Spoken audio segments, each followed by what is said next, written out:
What if I were to suggest that you play a key role in the awakening world? And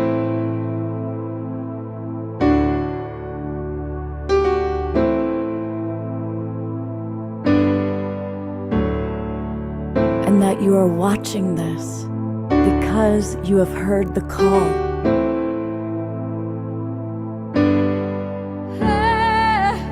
We can start right now by opening our hearts and minds.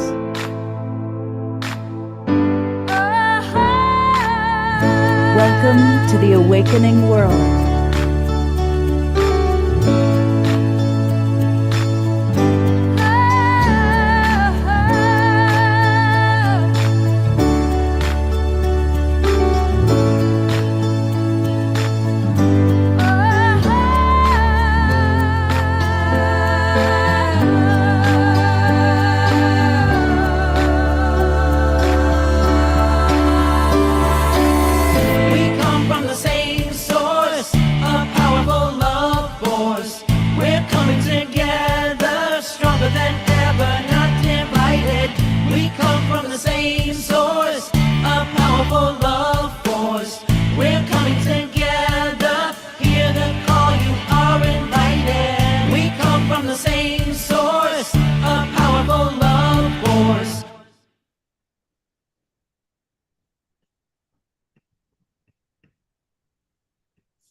Okay. Good evening, everybody. I am Love Coach Scott Katamas, and welcome to the Saturday night edition of The Awakening World. We have got a really fun show for you tonight. You know, there's so many resources that are available to us now to create this awakening world. And yeah, there's a lot of scary stuff going on in the world, especially what the mainstream media is showing us. There are also amazing resources, people, events, conferences, and festivals, ways for us to really stay grounded while raising our consciousness. I'm going to briefly show you who's going to be on the show tonight, starting with my co-host. Alan Steinfeld is back. He's down in San Diego right now attending the Greg Braden, Bruce Lipton event. So got Alan with us. It is a great time for bringing our community together because this is what the world needs, us with the higher consciousness, or attempted to be, spreading our love out to the world. This is why I'm happy you're doing the show, Scott. Scott, thanks. Yeah, absolutely. It's great to have you with us. And Vivian Chauvet is with us tonight. So we're going to hear from her in a moment. We're really excited about that. And we have a new friend with us, Sarah Lena Love, is going to bless us with some music, some poetry, a little bit of her very unique, wonderful magic. It turns out she's a longtime friend of Omashar. It's amazing how we're all big family. Caroline Corey is with us tonight. She's, of course, like the preeminent filmmaker of amazing stuff. And Alan Steinfeld has just morphed into Suzanne Ross. That's the kind of magic going on in our world today. Welcome, Suzanne. She, of course, runs the Sedona Ascension Retreat, which is, I'm going to be there, and it's one of our favorite annual events. So we're going to learn all about that. So it's going to be a wonderful show. And as always, we're going to start with our beloved Omashar to get us off to a rousing start with a musical number. And remember to move and groove to the music, everybody.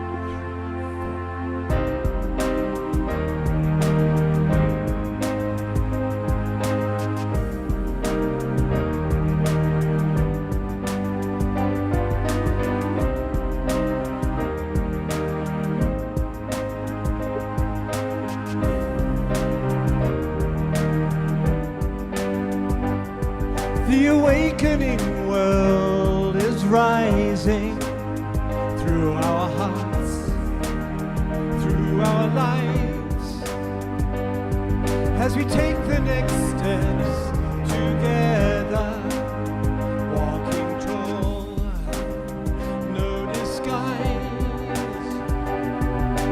Here we are again, loving all we see, lift each other up, let each other be, freeing all the past, freeing you and me, loving all that's gone, loving what's to be. The awakening world is rising through our hearts, through our lives, as we take the next steps together, walking tall, no disguise. Nothing left to say, nothing left to do. Let your spirit shine, let your soul on through. Time is what we have, time to think anew. Let inspiration flow, let inspiration through.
Let's all send lots of love and appreciation to Omashar, our beloved brother. Thank you, thank you, thank you. And as Scotty Satori pointed out in the chat box, Omashar has got some really good music available now on his YouTube channel. He is now releasing like a song every few days. And so a reminder that you can get wonderful music from Omashar, a lot of the songs that you hear on The Awakening World, by going to YouTube and just put in Omashar Music, Omashar Music. And Hypnotized, that's one of our favorite songs. So Omashar, tell us a little bit about your YouTube venture and what you're doing with that. Well, my YouTube venture is like I'm sitting on 2 albums of songs, and I had this vision of this world famous producer coming and polishing my songs up, because I'm a jack of all trades and I do all my own recording and I can do it pretty well. However, when you get a world class producer, it polishes to the nth degree. And so I've been sitting on these songs, and people have been saying, why don't you put them out? And I said, well, I don't want to. I want them to be really, really super duper. Then I realized that I'm a videographer as well. Why not just make videos and put them out? And maybe sometime down the road, well, not maybe, definitely, someone will come along and we'll re-record them. However, I'm having a lot of fun getting all these images together and putting them out in videos. And I have a couple of covers of videos on my Omashar Music YouTube channel that were created by an AI generator. not the videos themselves, but just a still image. And so it's really interesting what happens. I went to the AI generator and I said, I want Stonehenge, and I put in a photo of me playing a flute, and it brought up this amazing image. And also I wanted one of me with a keyboard and the tour at Glastonbury, and it brought up this another amazing image. So I thought, well, that's pretty cool. And so I used them as opening, as attraction covers for my videos. But the music in the videos are all the ones, yeah, the ones on the top left there. Yep. Were created by AI, and that's just the cover to attract people in. And once you're in, you come into my studio and you see what I've created as a video. So yeah, anyway, that's the beginning of the first one. Stop. Don't worry. Well, thank you, Omashar. It's great to know that we can grab you now on YouTube. I know, and I'm excited because I have a project, and I'm really, really happy to get my creativity and my heart into that. Thank you. And some of the comments coming in. Serlina Love writes, beautiful, Omashar. Scotty Satori is getting them out there. That's the message. Diara says they are wonderful. Oma Star, and so needed right now. Susan Bloomquist says these videos are very effective. And so Serlina Love is people are praising you. There's a lot of comments. I can't even read them all. So do you want to take a moment? I just learned that our beloved Dia Therese is coming to us from a hospital bed. Oh no. Yeah, I didn't know that. So I'm going to put the spotlight on you for a moment, Dia. Are you okay? You're smiling? Yeah? Yep. All right, well, sending love to Dia. She's on the spotlight. Maximum grace to Dia. Thank you. And whatever you're going through, pop it in the chat box so our community can know what's going on. But let's just send lots and lots of love. Yep. All right. Well, I'm going to turn it over to my co-host, Ellen Steinfeld, who's going to introduce our first guest. I'll put her up. There is Vivian Chevet. I'm so grateful. Once I knew that I wanted to do a show really focusing on resources available, let's face it, we need help from everybody, including our galactic brothers and sisters. And she's an amazing spokesperson as a member of the galactic family. And to give her a little bit extra introduction, here's Ellen. Well, she happens to be my favorite Arcturian because they're coming to our planet, and Vivian is an ambassador. She's an emissary from these higher realms, and she lives her life that way. She was at a meeting. I love to tell the story where we were at a meeting and the discussion got a little intense about what to do, where to go. And you walked out of the meeting. She says, I can't be around this. I mean, even because we were not in harmony, and you gave us a great lesson there. And I think that's why you're on the planet. So thank you, Vivian, for everything you do and all the peace and kindness you bring to the planet. So I want to hear what you have to say today, because you're going to be at some of these events coming up, bringing that level of awareness to people that will be traveling to these events we're promoting here tonight. So thanks, Vivian, for being here. Alan, my dear friend, always a pleasure. Thank you for this beautiful, human, heartfelt introduction. The rest of the bio everybody can read on the website. I love the way you brought the depth of the essence of who I am. And you are correct. I am a direct representative of the Arcturian delegations. Arcturians are known as one of the most enlightened, very, very ancient intergalactic group. And we originate from the Butes constellation, which is just about 36,000 light years from your Earth quadrant or the solar system. So you're looking at the energies of, this year, 2025, it's more than just another year when we make resolution or we hope for something more. This is a very profound year of change that we call the Cosmic Gateway. The Cosmic Gateway is the portal or the doorway of a lot of crescendo of energy moving into the higher cosmic timeline. The good news is that humanity, human beings, and all species on the planet, including Gaia herself as a conscious celestial being, You've been given a golden opportunity to truly move beyond the threshold of limitation, manipulation, oppression, dualistic energy polarization for generations. So the Cosmic Gateway of 2025 lead the way to a major, major breakthrough. And this has been the accumulation point on the planet for many years, and especially the last 4 or 5 years, and this huge contraction that Gaia went through, preparing almost like the contraction of being pregnant with a new life.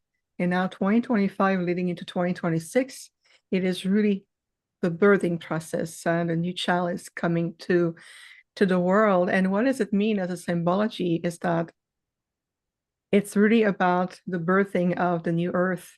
So Gaia is moving out or shedding the layer of herself that has been held back in the third dimensional frequencies or the third density. So she's moving out of that density, energies, polarizations. She's shifting out of this, and we're going to feel more and more great movement. And a lot of changes. Things may shake your foundation, your belief systems, what you've been holding on to at security, safety, and none of this really matters anymore because we're moving into higher structures. The good news also is you're getting a lot of assistance. I have received a clear vision when I went out of the body at the very beginning of this year, and I saw hundreds of new interstellar groups coming through, and they were representative emissaries from everywhere in the multiverse, and all eyes on Gaia, all eyes are on you. And the goal is to finally reconnect, recommune, coming back again among the intergalactic communities. This is something that the Galactic Alliances, we have been waiting for a very long time. We've been waiting and watching for generations, the evolution, the global consciousness evolution of human beings as a species. And finally, you're reaching that point. So there's a lot of excitement. There can be a bit of uncertainty. Why? Because you're really moving into a new territory. You're really literally moving into new charts, uncharted charts. Gaia is moving into new dimensional space. So we talk about disclosure, making contact, whether it's communications, coming together as a community, healing, all of it. All of these terminology are shifting because the linguistic field of Gaia is moving. For example, one of the things that we're seeing is healing the throat chakra for communications, opening your internal intuitive centers. And there's an aspect like the organic science of contact that's going to come more and more predominant. And what it means is that you're allowing yourself to recognize yourself first as a higher evolved consciousness, and you start to shed these 3D identities that we sometimes are very fond of. We can see the potential in you, so we asking you to see the potential in yourself. There's going to be a lot more direct help, much more direct communication available. It's completely up to you.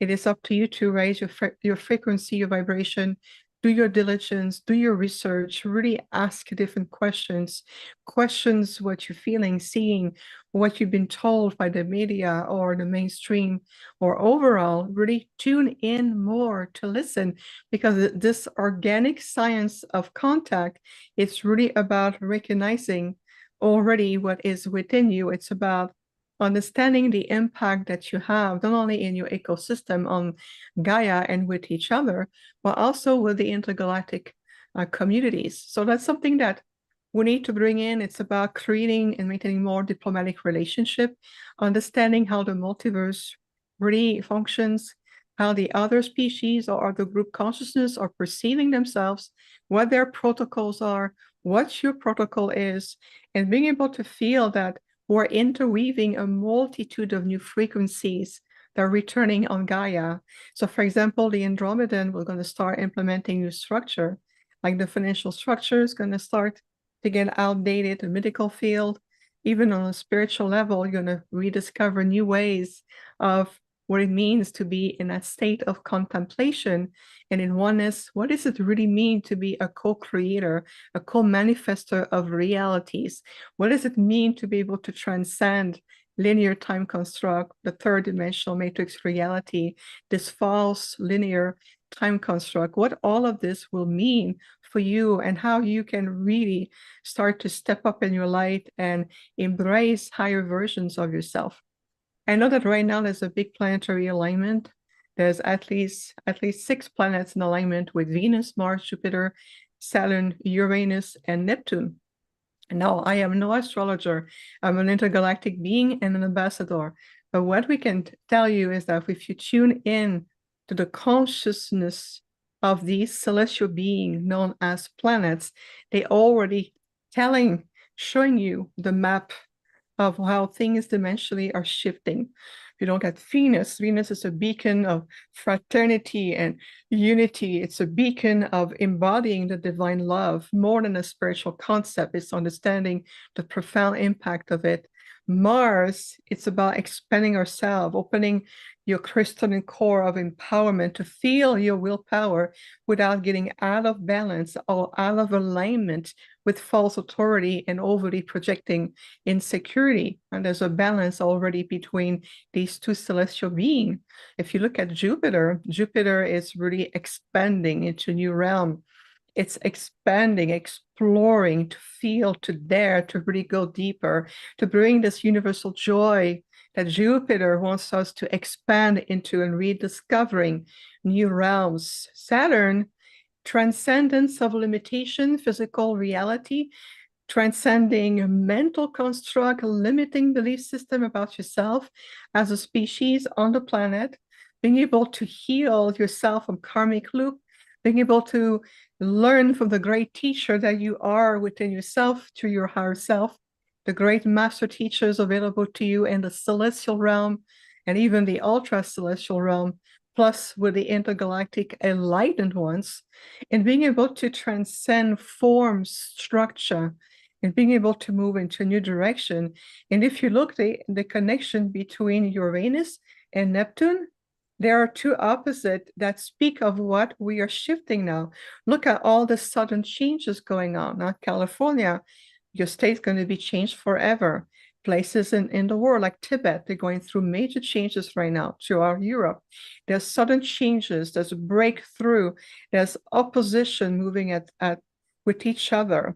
There could be maybe opposition of perspective, energy, even within the spiritual community and the UFO community. It's really moving beyond the norms, what we have accepted as natural and normal and abiding by. While Neptune is the subconscious realm, we're going deeper into our cosmic galactic self. It's about re-embracing and relearning the sacred art of what a human being is about. It's about redesigning ourselves. The new blueprint is coming through for all of you and for your own personal soul synchronicity and your soul purpose, but at the same time, collectively, to see the changes even through disaster and absolutely horrendous situation. Again, what's happening in California, you can tell that at the depth of the subconscious collective consciousness, there's something rising, something wants to emerge from the ashes like the phoenix, or the symbology of the phoenix.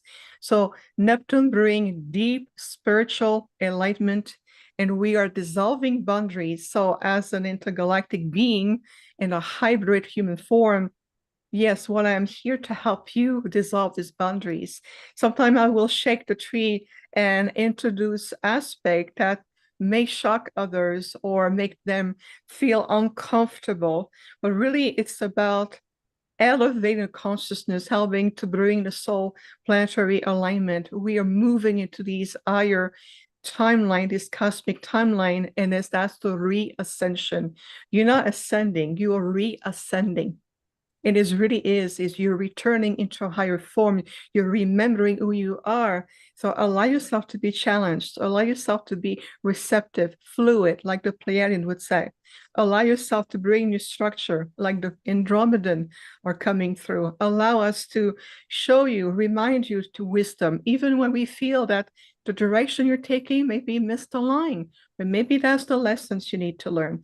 We're here as ancient, very ancient cosmic beings, teachers, friends, and my presence on the planet alone, Gaia, very aware of it, I know that I am shifting the very fabric of this reality. So I just wanted to bring this energy. You can feel it already, allowing your body, your mind, your spirit, your heart to really bring that energy, which leads to something globally that we're going to be offering. This is really good news. So sadly, since we are unable to travel to LA this year, and I will not be able to be at the Conscious Life Expo as planned, given the circumstances and other obligations that my Arcturian Council and the alliances have asked me to do, we're going to, in lieu, offering a completely free Arcturian global group healing on Saturday, February 8th at 10 a.m. Pacific, which is 11 a.m. Mountain and 1 p.m. Eastern. That's my website. Thank you so much, Scott. And so even though we're not be able to physically be there, because I have to be very careful with my hybrid physical form, and I have very limitation, whether it's respiratory and other kind, this is the event. We're still offering support for the community. We're still going to be there with you. So join us online if you're unable to travel. It's a completely free event with the Arcturian, their mastery, the master crystal generators in support of California, in support of the different places around the world, even here in this beautiful country. Really, it's about coming together as a global planetary community and being able to bring in the next level of the blueprint. We're going to be doing amazing deep healing with the Arcturian organic technology and their mastery in the frequencies. It is for free. Everybody can join. The replay will be available. This is the page. So even though we're unable to be physically on site this year at the the Conscious Life Expo in LA, we're going to offer something else. And it is our galactic way to supporting you ongoing. We are very, very dedicated to uplifting the planet and all of you. And this is going to be absolutely amazing. So join us on Saturday, February 8th. And that's going to be on Zoom webinar. So everything will be there. And there's no limit. Everybody can join. Of course, the good news is I'm going to be physically attending and speaking at Suzanne Ross Sedona Ascension retreats in March. I am quite excited to be back again this year. Thank you, Suzanne.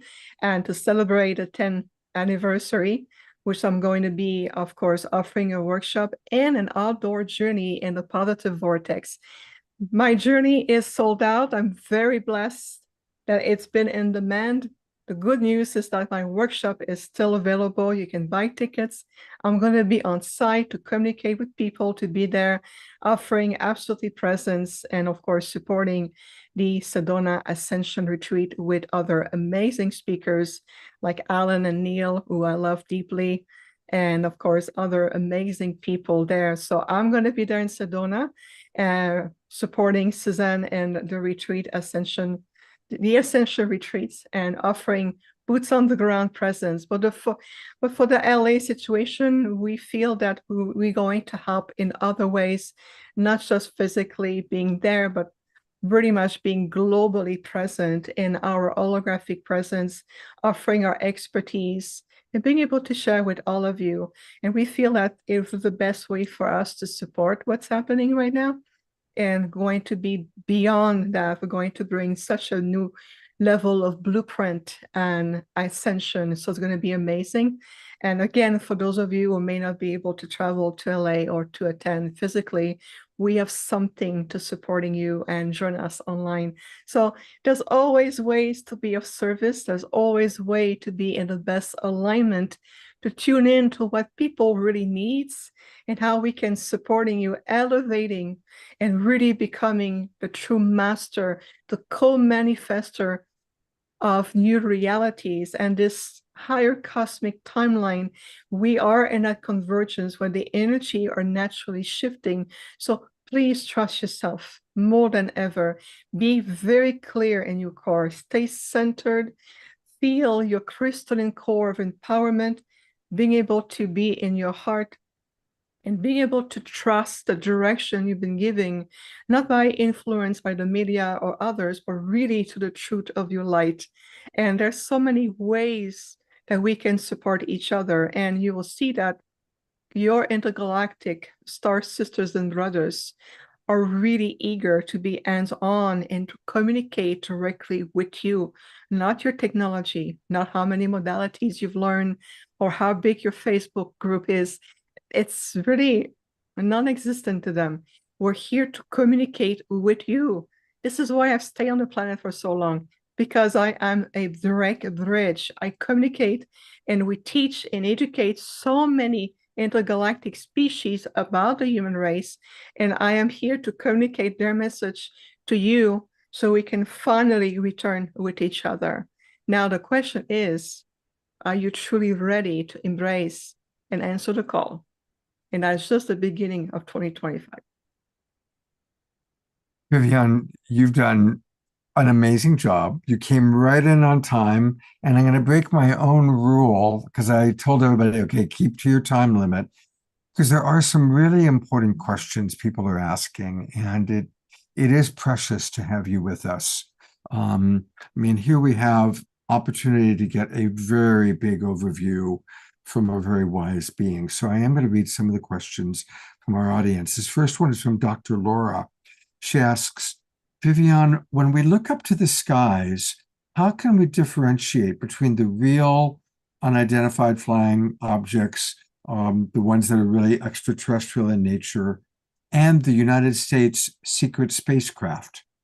Laura writes, I see a lot of craft every clear night, but how do I tell the difference between the two? Thank you for your answer.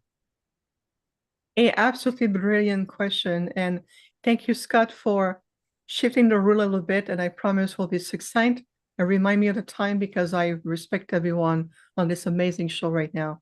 So great question. How do you make the distinction between an organic ship that comes from an interstellar group versus a terrestrial craft, whether it's military, whether it's different sources, whether it's a satellite, whether it's, the other form of body that we see in the sky? Well, one thing is it's about the vibrational signature. I'll tell you that if you really see the presence of one of our craft, we have a very unique vibrational signature that is impossible to mistake for any other groups. Same goes for the Andromedan, the Pleiadian. Whether you see a light being in the form of a light ship, it can be an orb, it can be a sphere, it can be the presence of a being just simply sharing the light body consciousness with you, or it can be through the rays of the light of the sun. You can see some of the solar council members projecting their consciousness to these rays, and I have seen beings personally through these rays. So when you communicate and you look up in the sky, bring yourself in complete alignment, take deep breath in your heart, ground yourself with Gaia, and ask, when you see a craft or a moving object or even a very shiny celestial body, communicate, reveal yourself to me. Are you from the intergalactic groups? Are you a celestial being? Reveal yourself to me. Feel the connection. Remember, it's a higher consciousness connecting with another. Well, you are the higher consciousness, and the other higher consciousness is the being who wishes to communicate with you. If it's one of the alliances or other group consciousness, whether it's a Syrian being or simply a consciousness connecting with you, you're going to feel it. It's going to be very palpable, and it's going to be also very respectful, and also inviting you to connect and deepening what that connection will mean for you. When you feel like you see this object and you ask the protocol, but it feels a bit more hollow. There's a lack of presence, a lack of energy, there's a lack of synergy. Most likely they're either a satellite or a craft of different nature, and you're just simply in different resonance field. You're no longer in the same resonance field. I see them a lot too. I also see interdimensional being appearing. in front of me or next to me. Like when we were in Uluru back in September, a group of us who went in the middle of the road, literally in the middle of the road at night, and it was pitch black. The sky was phenomenal. And I was communicating with Venus and her fifth dimensional presence, and I was communicating with Kraft. And then all of blue, I see those two presents next to me, and it's two interdimensional beings that just temporarily made their frequency known to me. So we were coexisting in the same field. I acknowledged them, they acknowledged me. And why did they come? Because they were curious why we are so intrigued by the sky. They were wanting to know, why are you looking? Why are you interested? What is your purpose to communicate? And so I told them as a nocturne, I said, well, we are communicating to create a bridge, and we're here to serve also the planet. And they were satisfied and they left. They never returned. But it's really about feel it, align. There's a consciousness behind a crowd. There's an intelligence that will reply to you in ways that is feel comfortable, uplifting, inviting, and never, never to induce fear or to oppress you or to ask something of you that feels out of alignment.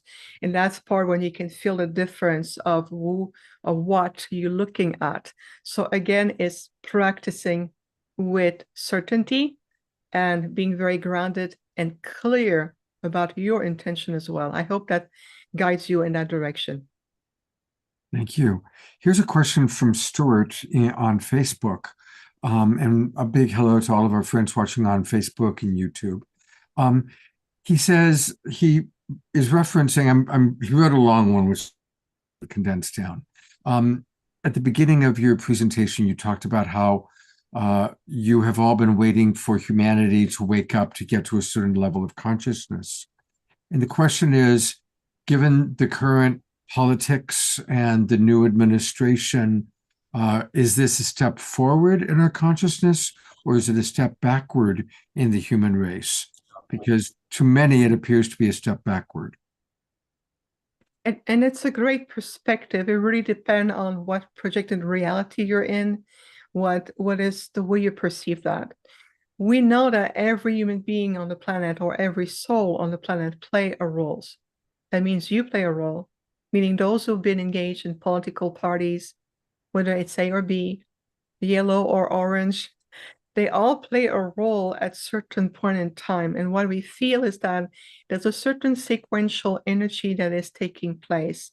So we're going to invite everyone to step outside of the political arena or the sandbox and to really understand, to feel like if these energy now are coming back at a certain parallel with this new cosmic gateway, can it be a potential that at the soul level, part of their purposes may to bring something else that we may need as a stepping stone into allowing all of us to evolve to a way that you need the most, not only as a species, but also individually in your collective consciousness, your communities, and so forth.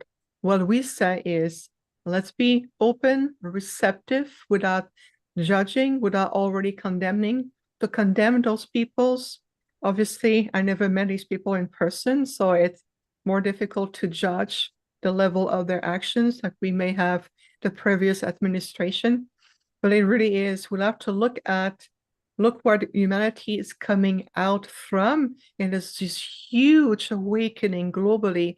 I think it's time to heal the gaps that has been put in place in division, reality. No more division, please. No more dualistic, no more separation. And I see that even with teachers in the spiritual community, or even those who've been there for a long time, start to feel like a little bit of a pull. If you don't think like us, we don't like you anymore. We're no longer in high school, everyone. And believe me, I went through that with you, so I know what it feels like. It is a time of reunification. So let's reunite one planet. Gaia is unique. You are a steward, a guardian. This is what we need to do. Let's step up together. Let's rise. That's our loving invitation. Thank you. That is such an incredibly important message. Last question, although there are several more, but from Diara, she writes, thank you, Viviane. I have been guided to elevate discernment in the physical realm to protect my elevated energetic state. So I'm not driving at times. It's having to make choices for travel. Are there any thoughts or other information around this?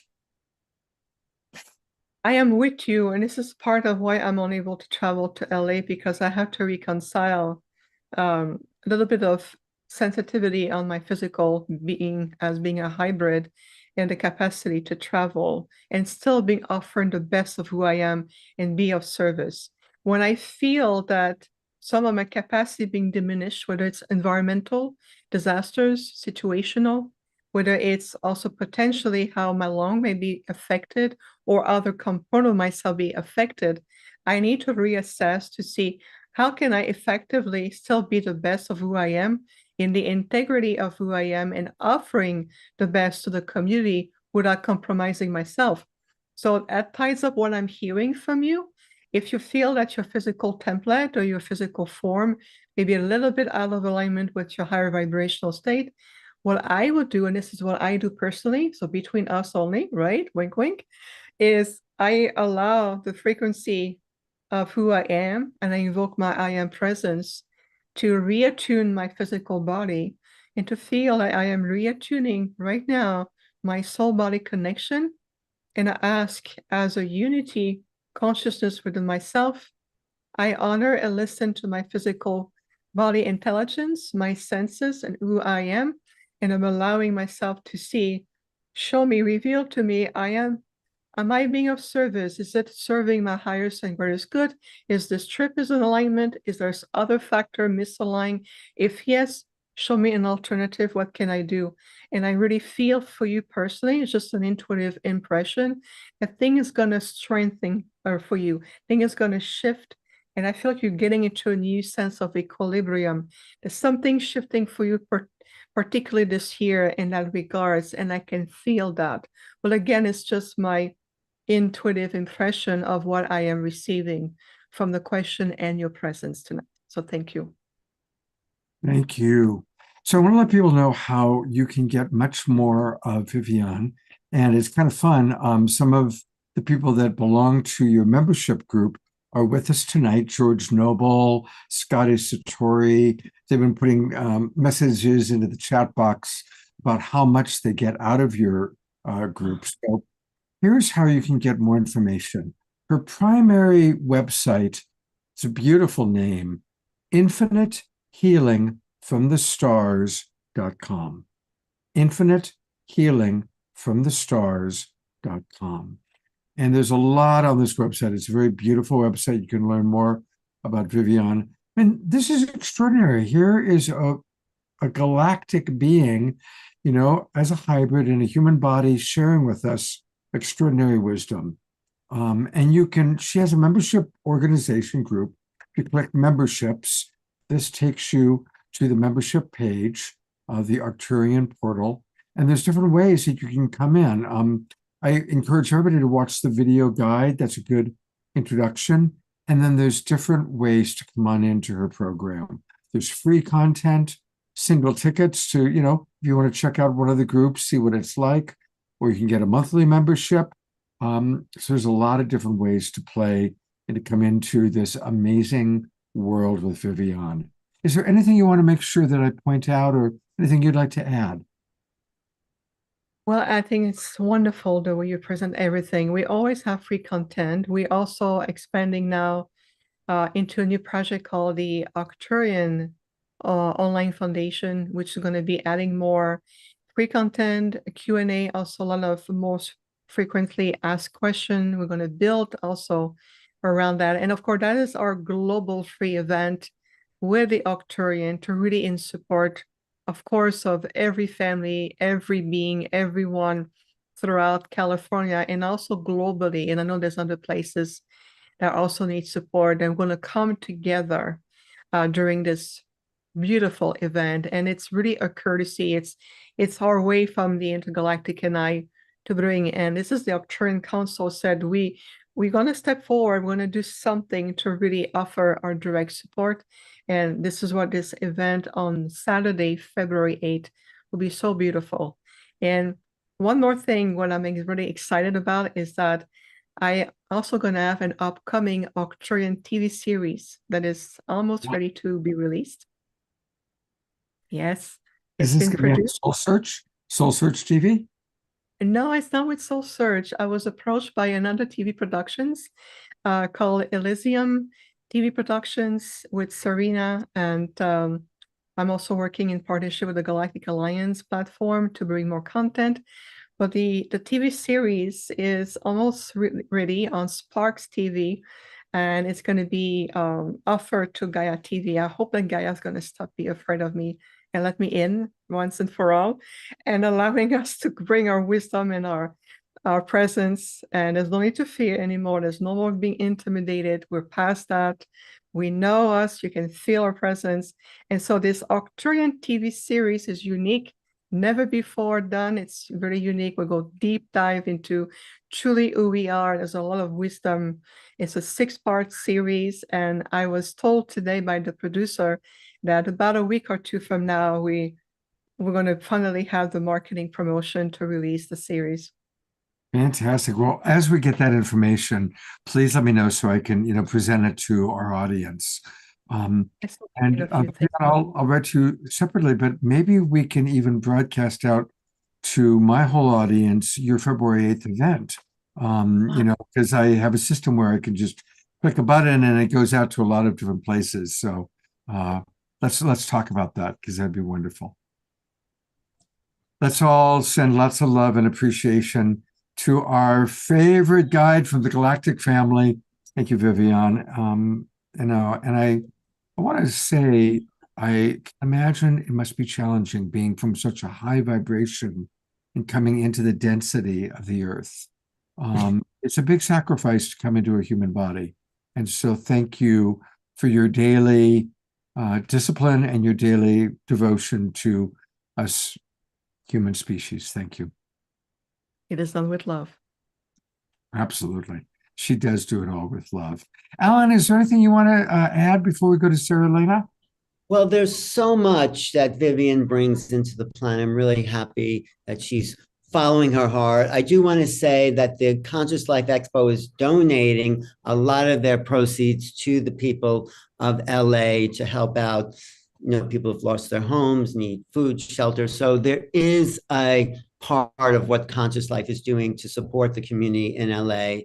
And we're all going to be there in LA, bringing in the highest energy to help people who've been traumatized. I mean, it's awful. I mean, losing everything you've ever had. I mean, it's such a trauma that, I think LA needs the support that a lot of us can bring there with Conscious Life Expo. So. And we'll be talking about that a little bit later on in the show. Vivian, there's so many comments coming into the chat box. I'm only going to read one, but it summarizes. This is from Pam. She writes, "Thank you, Vivian. I am loving the strength and wisdom of your words combined with your gentle humor. I'm so excited to learn more. Thank you for your service to our human race and the planet that we live on." So, and take a look at all the other comments coming in. You are loved and appreciated very much. Thank you. Thank you so much. Scott, I was just on a ship with Vivian. We went on a cruise together, but I do tell people I was on a ship with a Arcturian. Oh, there you go. Yes, you were on a ship with her. Not one up there, but one down here. Exactly. Water. Exactly. Hey, well, we've got next? a new friend, Alan. I'm really excited. She's someone I met a long time ago. Turns out she also knew Omashar quite a while ago. This is Sarah Lena Love, and I'm going to read a little bit about her while we look at her and her beautiful background. And she's going to provide some wonderful offerings for us. Sarah Lena is a renowned composer, performer, author, artist, speaker, workshop leader, and psychic. She's toured our world for over 25 years, providing healing events and emanating what she calls celestial mystical opera. We're going to get to experience a little bit of that tonight. She gives her audience the experience of a deep relaxation, profound nourishment of the soul, activating our genius, which connects us to our eternal self. She is a sensitive visionary, and she also enjoys co-creating practical solutions to our everyday problems. She's presented at the White House, the United Nations, St. John the Divine Cathedral, the Edgar Cayce Center, Esalen, and many, many other places. She's an author of several books. We're going to learn all about that. She's got CDs. She's worked with Deepak Chopra, and she's the host of the Thriving Wisdom podcast.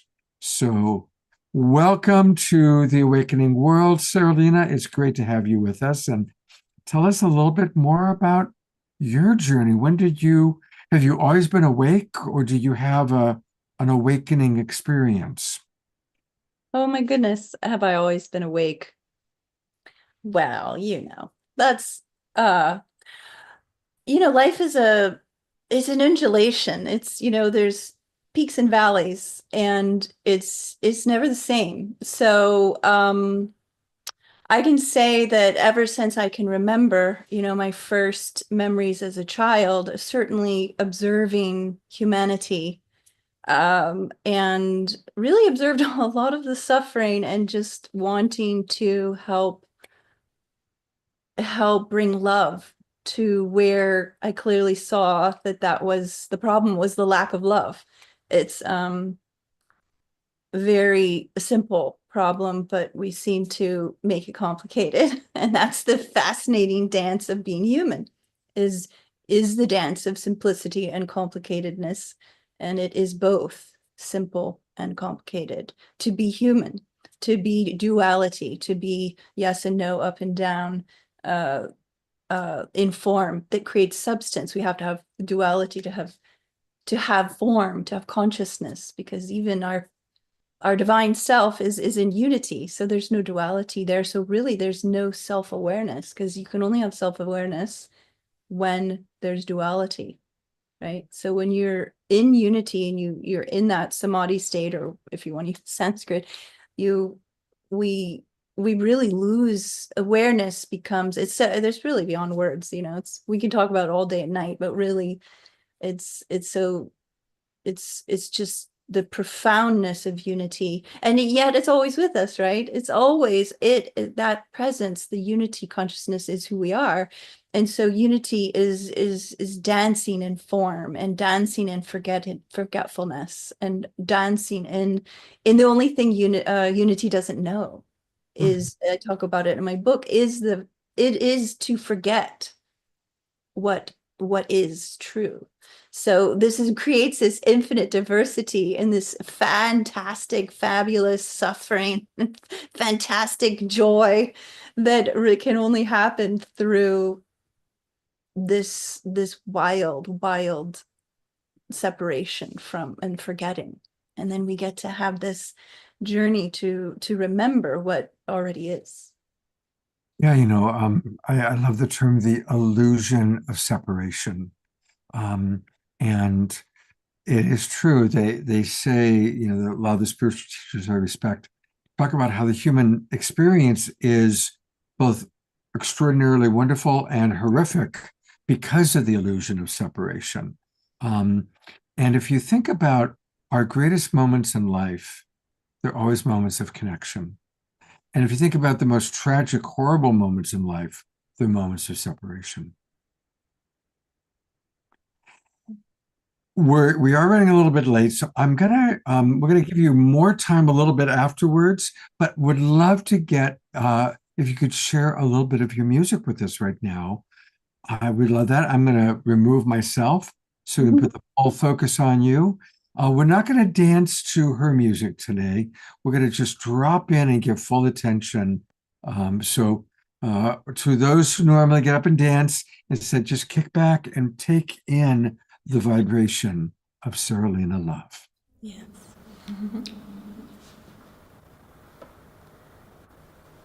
Just allow yourself to take a deep breath. A deep breath in,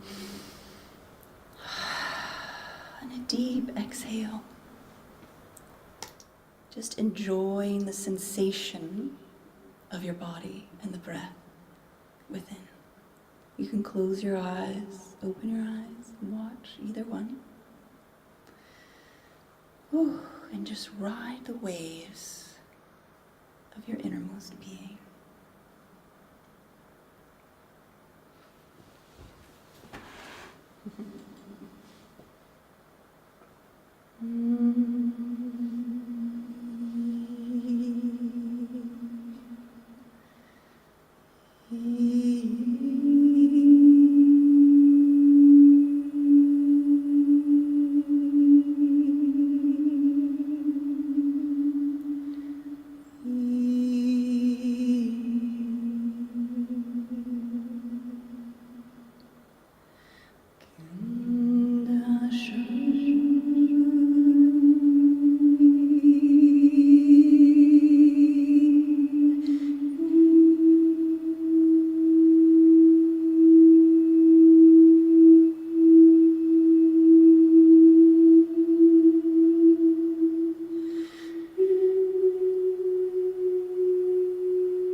I'm going to go to gallery view for a moment for those who have our cameras on, just to send some love and appreciation.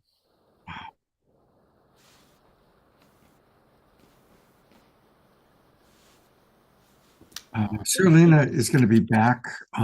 Is going to be back on the show a little later on in the show, and I want to take you to where you can learn more about her. She was previously known as Sarah West Love, and her website is her name, SarahLinaLove.com, SarahLinaLove.com, SarahLinaLove.com.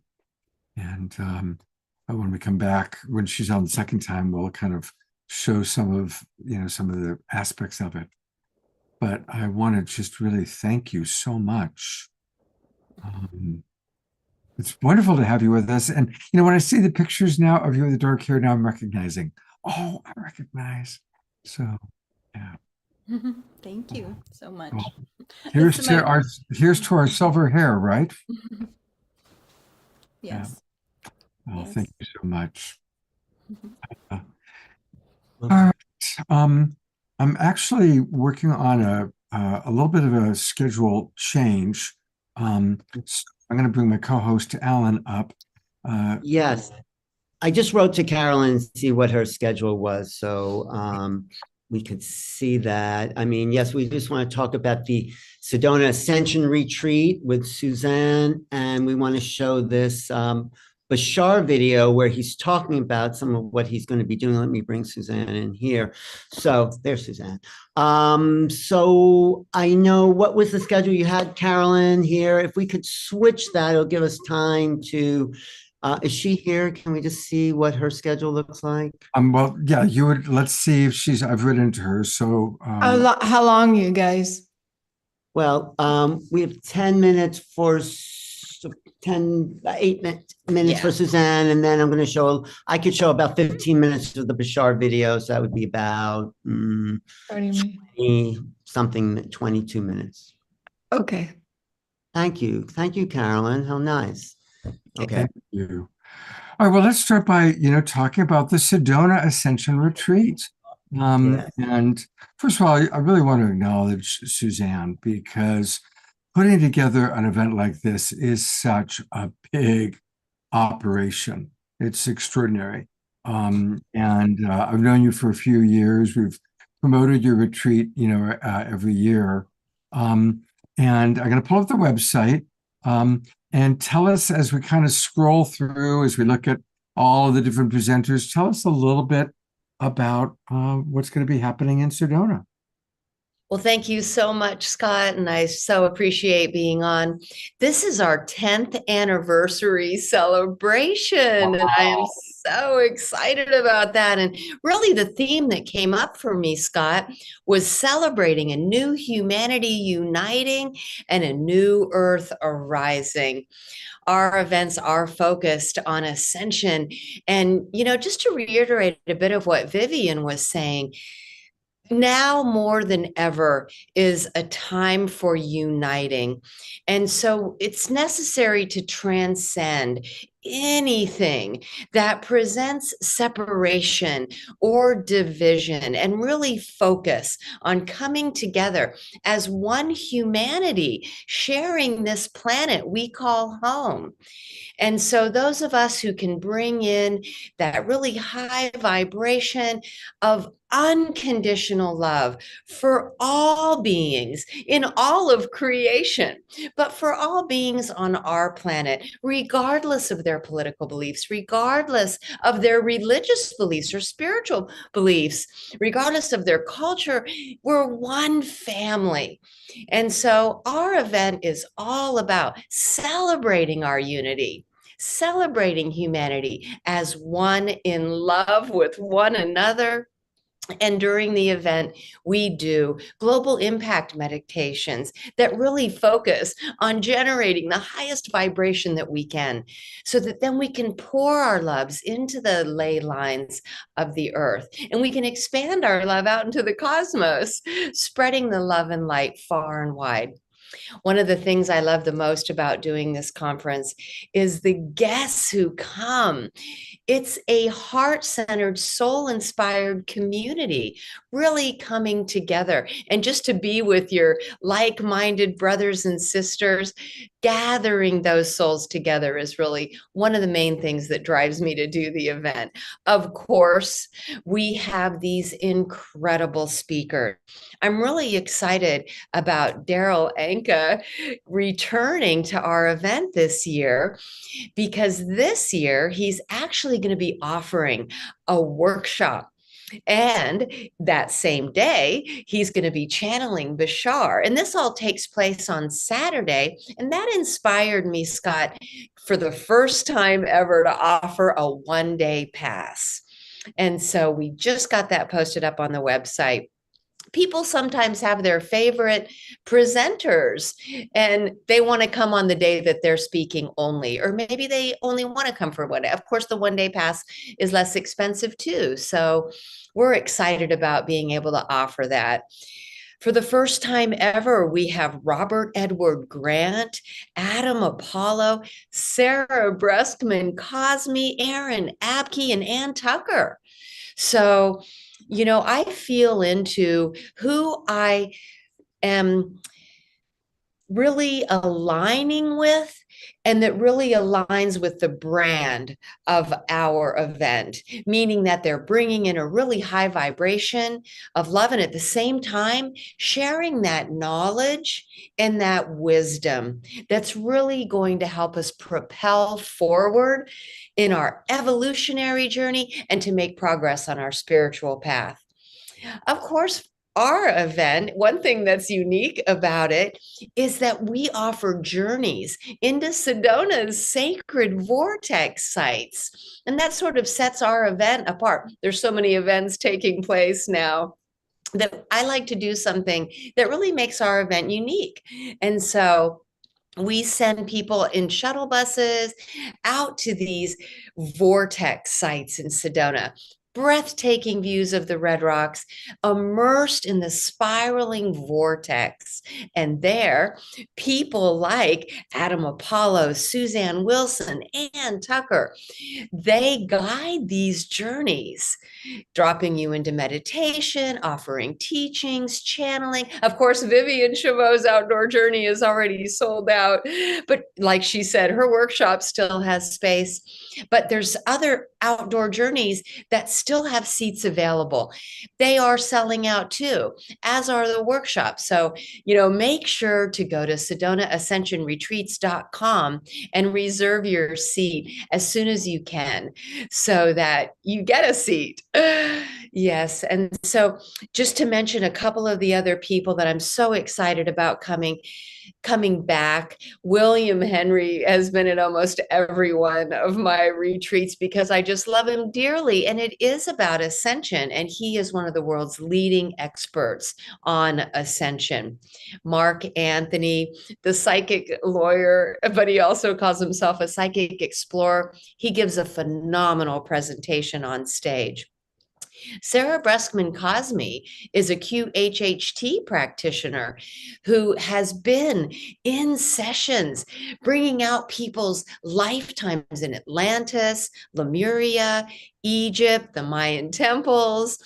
And so I can't wait for her presentation. We're going to be having a guest panel on the first night, Friday night, with people coming together like William Henry, Sarah Breskman Cosme, Alan, and Alan Steinfeld, of course, is my co-host, and he has been every year for the past several years for this conference. But during the guest panel, we'll be talking about ascension. We have performances. Christine Hoffman is a beautiful singer, musician, and she's going to be doing our musical entertainment, dropping everybody into sound journeys throughout the event. We also have Native American performers. These are world champion dancers. Munti Sinqua is a world champion hoop dancer, and he brings his sons who do war dances. He plays the flute and sings. So it's not just on stage presentations. We have performances, sound journeys, outdoor journeys, indoor workshops, and of course, a lot of really great vendors as well. So we are inviting everyone to come enjoy the beautiful spiritual Mecca of Sedona, immerse yourself in the vortex, and come together in the heart-centered spiritual community to see these amazing presenters, go on journeys, take workshops. And if you're watching, please feel free to use our 15% off coupon code Ascension Vortex. And somebody might want to put that in the chat room, Ascension Vortex. And that will give you a special 15% discount just for tuning in to the awakening world tonight. Thank you so much, Scott. Absolutely. And you know, almost all those people are people that have been on our show. Kristen Hoffman is one of my dearest friends. She co-hosts, just like Alan co-hosts every couple months. Kristen co-hosts the show with me every couple of months. So it's going to be a wonderful gathering of the family. And I'm looking forward to being there. Looking forward to seeing all of our friends, seeing you, being with Vivian and all the people that we love, JJ and Desiree. So thank you, Suzanne, for putting this together. Thank you. Thank you, Scott. Thank you. Thank you. And, you know, Bashar is going to be there too. And he's going to not only be there channeling, Daryl's going to be there giving a workshop as himself. And that's a whole new addition that's just happened. So you could go to that website, Sedona Ascension Retreat website, and sign up for Daryl, because he's just started doing this. After 40 years of channeling, Daryl says, you know, I have enough wisdom now to share what he's learned directly from Bashar in 40 years. And so actually, I have a little clip of Daryl talking about that. Are we ready for that, Scott? Yeah, let's go ahead and show it, please. All right, let me just bring it up. And it's just also so nice to co-host with Suzanne. I mean, I also want to say, you know, we have the Conscious Life and we have the Ascension Retreat, two very different venues. The Conscious Life, you know, there's a million things happening at once, and that is great with all these vendors. And the Sedona Ascension Retreat, it's one person at a time in a big auditorium. So, you know, you're presenting a show that has a lot of different options for everyone, just to bring our community together in whatever way people want to gather together. So you could do the intimate one, or you can do the big scene in LA that's happening February 7th to the 9th. So or both. Yes, I'll be at both. You'll be at both. So. I'll be at both. Actually, whatever, but come to both if you can. Okay, Suzanne and I interviewed Daryl just to kind of promote this event and kind of catch up, because I think it was like 3 or 4 weeks ago, we showed what Bashar is saying, that contact has begun. It is the time. And he says within the next 5 years, we are going to have what's called open contact, mass landing. So we wanted to talk to Daryl about this a little bit. So this is Daryl, so much. Wait, how's the sound on that? It's been going on. Thanks for being here. My pleasure. Thank you for having me. Shar has predicted recently, within 5 years, we expect open. Oops.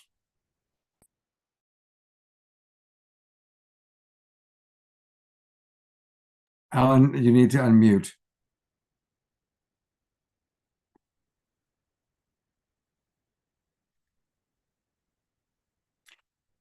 Alan, you need to unmute your computer. We can't hear him. Engineered to be detrimental to the U.S., and I guess the drones were attempting to observe and prevent that. Some of them, I think, were also looking for misplaced medical nuclear material. A very few of them were. Alan, we're not seeing the video. I know. Sorry, Scott. Or Let me coordinated just by extraterrestrials to help with whatever it was that the military was doing in terms of the nuclear material and in terms of preventing something from happening from foreign powers. So it was a mix of things, but mostly, Bashar said, mostly military. But what it has also done is make people aware that there's stuff in the sky. I mean, in a way. And so how does this relate to what Bashar predicted about craft appearing over oceans and cities and being there, or not cities, but oceans mostly, for people to, it's the next phase of contact. How does that relate? Well, again, this was for a specific series of incidents. It's peripherally connected, but like you said, it gets us to realize that when unusual things happen in the sky, there are people's abilities to see them, to report them, to talk about them, to get us used to news going on. So I think that's like a peripheral side effect of what was happening. So it does show that, what people will recognize when something is out of the ordinary. And is a little bit more credible rather than being dismissed so easily, because there definitely was something unusual going on. And it wasn't just people reacting, to the moon or stars or Venus or anything like that. They saw something unusual. And therefore, when report those things, it's certainly worth investigating to find out what it is they actually saw, instead of just out of hand dismissing the reports. You've said at past conferences that the Essassani ship was hovering over Bell Rock. Do you see Sedona, or is, Bashar indicated that Sedona could be a first contact site? Oh, definitely. I mean, it's the major vortex in the southwestern area that's connected to a lot of other vortices. So it's definitely potentially a major contact site. Again, I don't know the details. Bashar hasn't shared the details of exactly how that will go down, but there is obviously a reason why he's been connected to the Sedona vortex with his ship.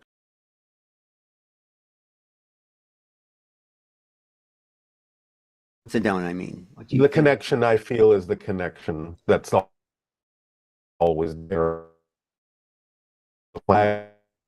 Get additional energies in Sedona because I'm actually physically in the vortex, but the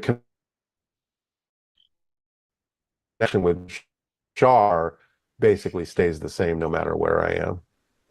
So let's get into what he's really saying is coming up. There's a huge shift happening on the planet, and it has to do with vibrational feelings of the human being. Can you expand on that a little bit, what he means? Well, if we're exploring our consciousness, we're expanding our ideas of what the relationship we have to the cosmos is, we obviously grow. And so, we're increasing our bandwidth, we're increasing our ability to connect to different levels, different dimensions, to spirit, to ETs who operate on that level. So by increasing our bandwidth, so to speak, by expanding our senses, we are able to understand and tap into more realities, download different kinds of information from different dimensional levels, receive connection, experience connection with ETs, extra dimensionals, with spirits, with our higher minds more easily. So, this is something that we're getting used to. It's something that's entering the collective consciousness paradigm, the collective consensus that these things are now possible. More and more people are exploring these, starts to shift us in the direction of these kinds of things are relatively natural. So yes, of course, over the last several decades, we've seen more and more expansion in the direction of exploring awareness, exploring consciousness, and expanding our understanding of our place in the universe. Anything we need to do to help that process along? Well, yeah, I mean, as Bashar often shares with us, following his formula of paramount importance, because it really is a description of how we create our physical reality experience, and it acts as a navigational tool to keep us precisely in our natural vibration, our essential core frequency that represents our alignment with our soul, our alignment with all that is, with source. And so by following the formula, which is essentially being true to ourselves, being our true selves, then we create a vibration within each of us individually and within many people collectively that makes us far more compatible and conducive to experiencing open contact with beings who also operate on much higher frequencies. So it's about us raising our vibration to meet them kind of halfway, so that we're not so different from them anymore. We understand that on the soul level, we're all equal, regardless of whether or not a civilization might be technologically level, we're all the same. And it's about that realization and living, knowing that that interests at heart. Right. Can I Suzanne? ask what the contact has to do with the Ascension? I remember when Alan and I interviewed you in Las Vegas last year, you said something about like during, at the time of the Ascension, many, different trains will be leaving the station. What does this imminent, contact within 5 years have to do with the Ascension timeline? Well, it's representative, I think, like a clock, of the fact that more and more of us are ready for contact with the kinds of beings we're going to actually be introduced to, means that we have, in fact, raised our frequency. We are ascending. Otherwise, it wouldn't be possible to meet with them, because those beings operate on a very high frequency. So it's occasion when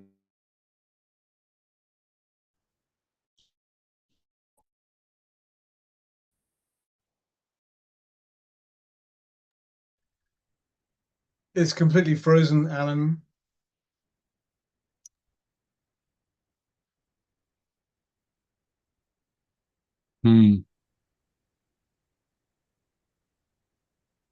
Alan? I think the internet there is really iffy. Yeah, I think you're right. Never mind. Yeah, I mean, he's completely gone. Yikes. Well, Sorry. I'm sorry that the video did not play well. Were you able to hear it though? Not well, partially, maybe 65%. Oh, I'm really sorry, because he said some beautiful things there. And to sum it up, Daryl is at a point in his life where he... Alan, hang on. Let me find you. And I do want you, if you can sum it up, but I'm having trouble actually even finding you. No, I'm here under new reality, right here, Scott. I'm raising my... Yeah. Right. So to sum it up, Daryl is saying he's at a point in his life, and the planet's at a point where we're ready to go to the next level. And Daryl actually is going to be doing much more of himself. So Suzanne, why don't you talk about the workshop that Daryl is doing? So Daryl was just talking about the formula, and it's an instruction manual from the future for living your best life.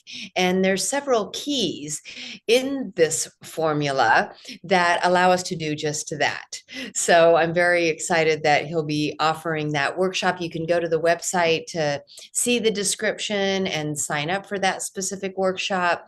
But yes, when they agreed to have Daryl come on and speak his own wisdom and knowledge based on channeling Bashar for 40 years, he's had his own evolutionary advancement.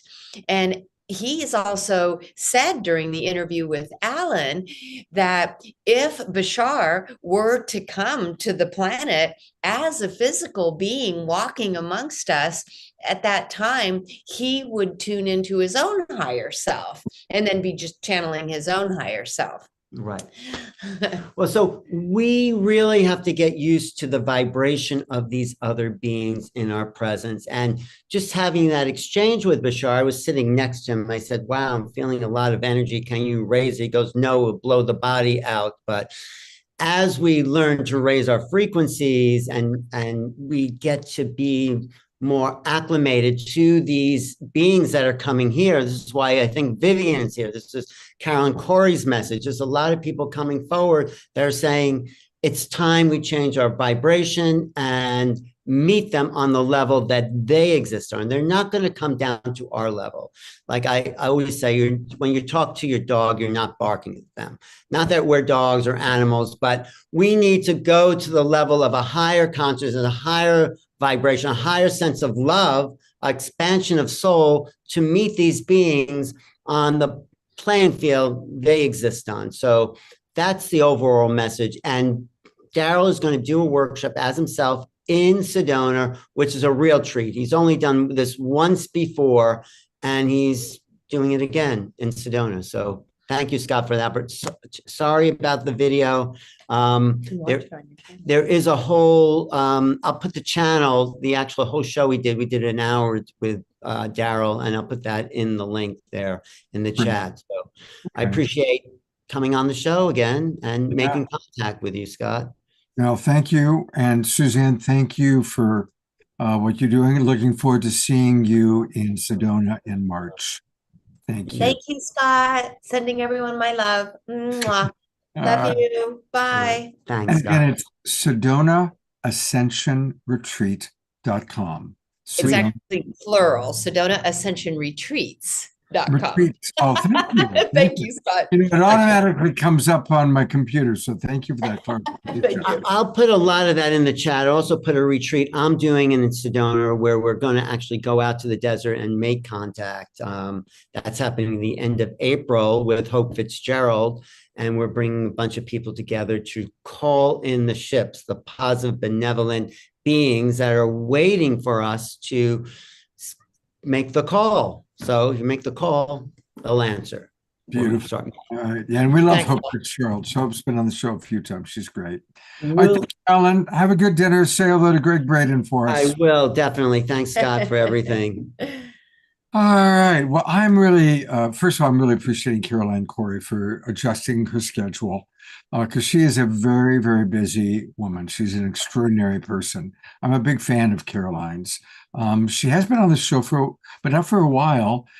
So for those of you who don't know, she is an award-winning director and producer. She created an amazing documentary called Superhuman, The Invisible Made Visible.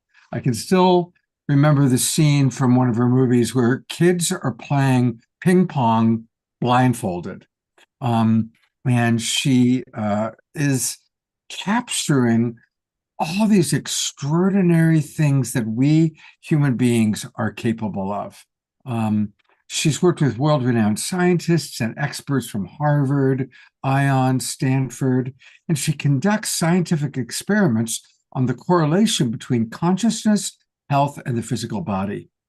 She developed a revolutionary frequency-enhanced meditation program, which we're going to learn a little bit about tonight. And it can be delivered through what's called Nikki, Nikki, providing 24/7 clearing of deep-seated traumas from our subconscious mind and cellular memory. So we're going to learn a little bit more about her superhuman meditation programs, about the workshops that she's offering, and just about the amazing breakthroughs that are taking place. Even William Shatner from Star Trek was blown away by the work that you're doing, Caroline. So welcome back to the Awakening World, and thank you again for being patient on your timing tonight. Oh, no, it's my pleasure. Thanks for having me. It's awesome to see you again. Absolutely. Yeah. Tell us a little bit about your own personal journey. How did you get involved in becoming really one of the leaders in expanding consciousness and scientifically studying what we are capable of?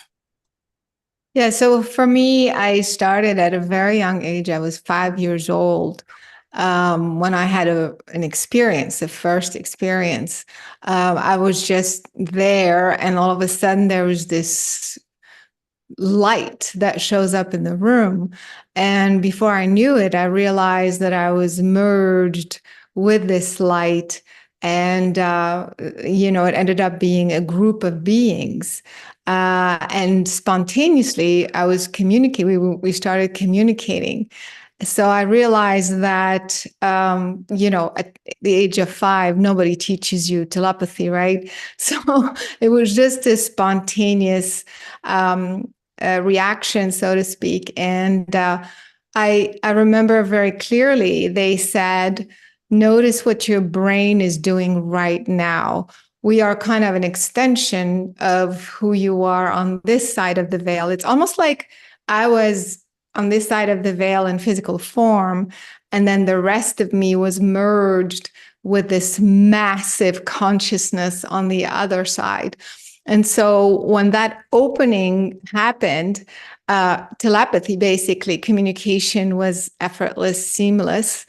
And I could kind of see where I had come from, what my lineage was, who they were. Just, it's like a spontaneous opening where you merge with everything, your larger consciousness, so to speak. And so that experience was very significant. Of course, although at the age of 5, I didn't think anything of it. I thought, oh, all children have those experiences. It's nothing special. I'm not special. Don't talk about it, And so it was later that I was like, no, wait, what just happened here? I realized, and I remembered so clearly, they mentioned that that opening and that line of communication happens to everybody. Like, everybody has that ability. And I remember they said, remember what your brain is doing right now, and ask for it to happen again if you want this communication to continue. So of course, I'm 5 years old, right? So I was like, okay, I want this. Whatever my brain is doing, I want to do it again, And so basically what they were telling me is they're teaching me intention. Say what you want and focus in a very specific way on what you want. And basically also what was significant was the imprint of that signature, that frequency signature. It's almost like exactly who they were, what they were, which is basically source, without getting into those details, but was kind of imprinted on my consciousness. And it was basically the ability to tap back into that point spontaneously so that you are able to open up to your universal consciousness, so to speak, and download or bring down everything that you need to know, because that aspect of you knows everything about this aspect of you. Why you're here, how you got here, what you're here to do, how many incarnation, who are your spirit guides, and so on and so forth. So that opening got me on this journey. Of course, when I grew up, I went in college, I studied psychology, to make sure nothing was wrong with my brain. I was like, wait, what just happened? Like, maybe I made this up. And after 5 years old, I kept having different kinds of experiences. Like, somebody would walk in the room and I would know their name. I would know what was going to happen to them the next day, what was wrong with their body, stuff like that. And so when I grew up, I was like, okay, I know this is real, but how did it happen? What did my brain do to get there just like that?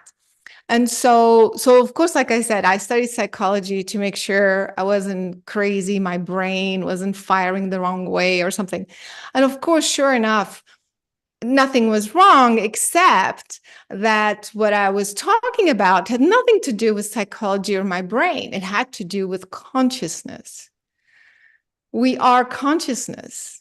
And the laws that apply to consciousness, the mechanic of consciousness, are not the physical laws. There's different laws. And so I put myself in a very rigorous training, my own training, to figure out what is the difference between this frequency versus that frequency. What is my body doing? What are my brain channels doing when I'm merged with the universe, for example, versus the trees, versus the planet, versus this person, versus this other person? So I kind of like dissected the whole process. Every day I'd be like, okay, where does it register? How does it feel? What's the difference between this meditation versus that meditation? So long story short, after a long period of training, I developed these methodologies for other people to be able to discern where their frequency is, what their frequency is doing, how to switch from this linear human way of thinking to this, expanded multidimensional thing that happened to me, when I was 5. So I realized there is a process, there is a mechanism. And as you know, I started working with all these scientists to validate that how it works. So in the movie Superhuman, that was very, very successful, as you know, we did on-camera live experiments to show the connection between your consciousness and the physical world. For example, water. For example, we would change the pH of water. We would change the electrical conductivity of DNA. We would, of course, do telekinesis. We would try to see through blindfold, behind our back, remote, all of these things. I worked with multiple scientists over and over for those who realize that when scientists have very rigorous, way of doing things. It's not like we do it once and then it works and we're like, hey, it's working. No, we have to do it over and over and over and have control groups and all of that stuff. So I was very excited that I was able to bring the data that validates the fact that we are consciousness first. And it's that consciousness that affects, that literally changes our physiology, our physical body, and everything else in between. So that was a long answer, but that's how I started, and that's how I got to where I am, and demonstrating this over and over, creating methodology for healing, creating methodologies for expanding your consciousness, seeing the subtle energy, because I could see the subtle energy since I was 5. Like I could literally see the being. I could discern this being versus that being versus this energy. So there is a process, and that's what I've been teaching for 15 years, and now in my movies. You're getting a lot of comments, and I'm going to read just one of them and ask some questions. Yeah. Pam writes, I love the work of Caroline Corey. All of the films and books that she offers. The best part of her work to me is the use of scientific research to demonstrate the phenomenon she's bringing forward. A Tear in the Sky was beyond amazing, and I learned about it when she was previously a guest on this show. So that's good. Now, one of our regulars who's watching is Diara, and she teaches spiritual diversity and education and has a program called Cosmic Kids Corner. Are any suggestions, having worked with children and helping them to develop, do you have any suggestions for Diara of how to help kids remember their higher consciousness or to access it? Yeah. So, and thank you for asking. Of course, the training that you had in the film, the blindfold, the psychic abilities, the telepathy, all of these it's just exercises. It's just training. But at the end of the day, it's kind of interesting because I'm also writing a book. It's going to be out very, very soon, in a couple of weeks, actually, about mental health. And realize that, especially for children, one of the things that's really, really missing is the existential questions. We think, oh, it's too big. You can't talk about God, or, of course, not in a religious way, but you can't talk about like, who are you? Where did you come from? What planet you're from or anything like that, because it's like weird. It's not weird, because what's happening as I'm writing this book, you have to research the statistics. Teenagers have the highest rate of suicide, and just look around the school shootings and all these terrible things that happen. And they're all young people, right? I know the children you're teaching are even younger, but these children that are growing up, realizing that their schoolmate just killed themselves, don't you think they're asking the question, like, wait, like, how is that possible? Where is he? And, questioning all of these things. So I think it is so, so, so important to start talking to children like an adult, but of course, not maybe using that vocabulary, but talking about who they are, where they sense they're connected to, all of these big existential questions, but of course, frame it in a way that's relatable to them. Maybe use art therapy, maybe use word exercises, of course, the blindfolds and things like that, that allow them to naturally start thinking and feeling beyond just the physical body. I have to say that, of course, it needs to be done in a very organized way, kind of like a methodology, as opposed to just throwing a bunch of stuff at them. So you can start. So anyway, it's a long answer, but basically you can use these exercises, for example, on superhumanfilm.com. There is an online class. I taught children with blindfold. I taught a class on spoon bending, and things like that. You can start with these exercises, but we're also coming up with this curriculum. Start thinking of ways to allow them to tap into who they are, in a very simple way that's non-threatening, but that allows them to go, oh, it's okay if I feel that, I can tap into your energy and know what's going on without freaking out. You know what I mean? So this was a general answer, but hopefully it was helpful. I would encourage everybody, if you haven't already done it, go to this film. Again, it's amazing, and you can rent it or buy it online. It's easy to do. Just go to superhumanfilm.com. Yeah. Superhumanfilm.com. And Tiara, I would encourage you to show this to your kids, where they can watch it and see what's possible, right? What an amazing, experience and introduction for these kids of what's possible. Yeah. And I'm working on Superhuman 2 right now. And I'm also in Superhuman 2, there's a section where we're introducing not just consciousness stuff, but frequency-based technologies. So one of the technologies that I investigated was this watch, actually, and it's a white label. It's a superhuman watch. It's called Superhuman Watch. And what happened is that these are literally my frequency, basically.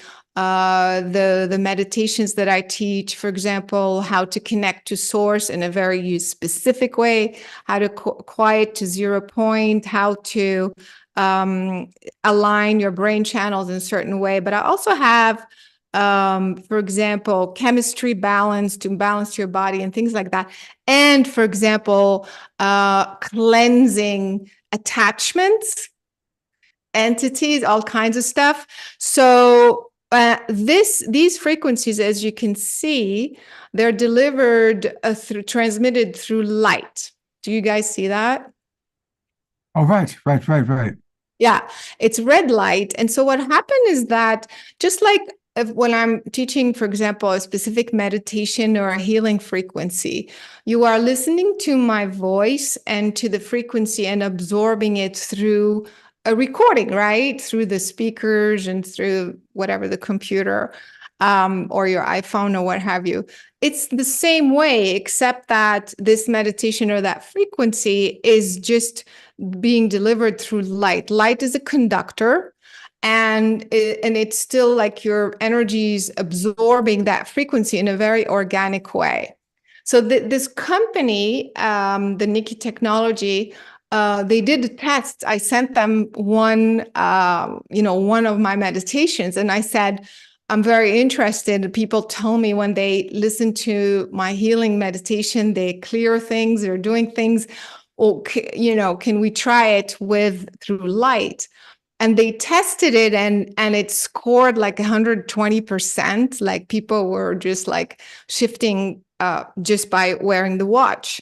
And so we decided to basically, I have a whole series. There's a watch that has a series of 10 of, like I mentioned, all these frequencies. So the reason why I'm saying this is, of course, I think people should really look into this, where you do a meditation in the morning, but what if that same frequency is constantly, being dispelled and like transferred into your being, especially the energetic cleanse, for example, or the alignment, the connecting to source. What if you can be in that space, 24/7, as needed? You can switch it. There's one on abundance and so on and so forth. So because we did the scientific testing, I was very, very excited. And I'm encouraging people to do that as well.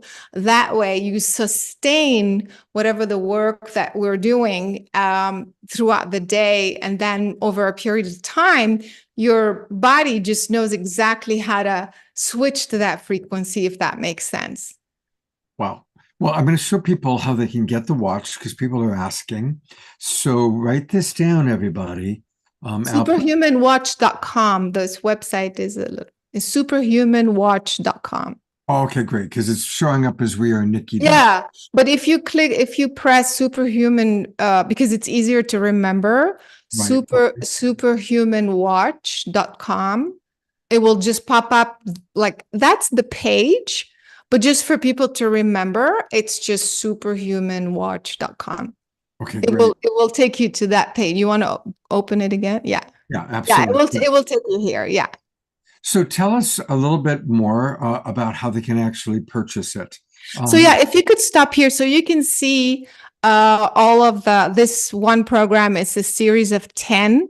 It has the connecting to source for people who do that meditation. It's nice to just have, it aligns your brain channels very perfectly, plug them into source, and your vibrational, your cellular vibration is raised to 800 hertz and more. So you're in that alignment very quickly, and then you can sustain it. Mind quieting is my 0-point exercise to just, be in that still moment. Higher guidance is to receive the channeled from a higher guidance. Abundance, obviously. Mental clarity. It's very hard to make decisions when we're bombarded with so much confusion and chaos. So mental clarity is a great one to just clear everything out. Love and gratitude if you're struggling, have a fight or whatever. I mean, energetic cleanse, like I said, I couldn't say attachments and entities, I just had to make it kind of simple. Energetic cleanse, but it goes very, very deep. It takes out all kinds of stuff.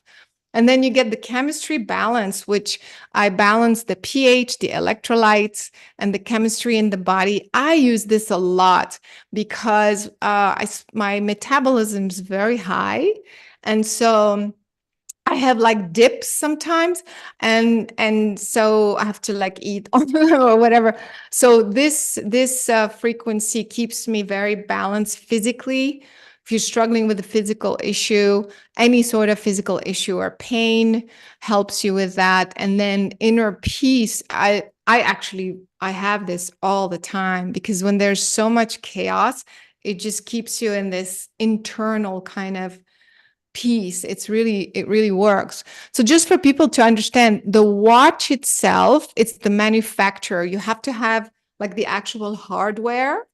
And then you buy the set, the superhuman sets. But then later, like we're adding, for example, one for sleep, which is amazing. Later, you add like you get to download additional frequencies because you already have the hardware. But the initial thing, you buy the watch and then you buy the set.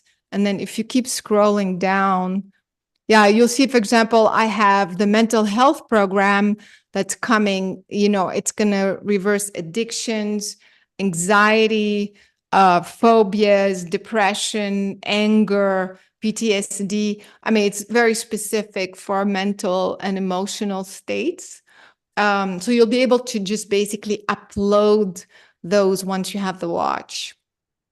And so you basically scroll down and then you click on buy now, Right. As you're creating these, how do you create the different vibrations? In other words, how's that? So because I've been teaching for like forever, and like I said earlier, like I put myself through Scott, it was insane. Like I would spend hours and hours and hours meditating and focusing exactly what does this frequency really, really, really feel like? How is it different than that one? How do I know what my liver, where it's vibrating? How do I know the vibration of my left lung, of my throat, of this, of that? Like super specificity in my methodology. And because of that training that I teach others, by the way, I'm able to create these specific frequencies, of course, through my voice, but it's a very specific signature that is transferred that then is converted into light that you absorb. But so a few people have bought it already because it just came out like a month ago. So, but some of my main students who sign up for newsletters and stuff, got the information. And like just now, one of them just told me that she had all kinds of allergies. And she went to the kinesiologist and was doing muscle testing. And he didn't know that she had the watch on. And she was very, very, very strong. And the guy was like, what just happened? Well, you had all these allergies and now you have none or something like that. And then she showed him the watch. Because she had the chemistry balance one. So just to tell you that, I mean, this stuff is real. This stuff is, well, of course you have to try it for yourself. I'm just saying, but that's how I create them because I want to say if that's okay with that sound. I mean, that's kind of my specialty. The discerning of the frequency, the subtle energy and frequency, just because I've been so specific and have on these things since I was very, very young. There's some questions I want to ask you. Heidi's asking, would the superhuman watch be good for a troubled teenager? Yes, because it's going to, I think maybe right now, the mind quieting, people who have ADHD, children who have ADHD, the mind quieting, there's one for sleep, for chemistry as well, because don't forget a lot of young children as well have chemical issues, like, the whole not being able to focus or what have you. Sometimes it's chemistry, they're being fed the wrong stuff. So you have to explore and experiment and do some muscle testing, but it works for everybody. And that's what I like about this. It's a subtle kind of way of getting the energy, because a child is not going to sit and do a guided meditation or read it. You know what I mean? So definitely works. Next question is this Susie wants to know, is this technology similar to a Rife machine? No. First of all, Rife sets of frequency that are kind of standard, so to speak. Like, you use this frequency to do this or that.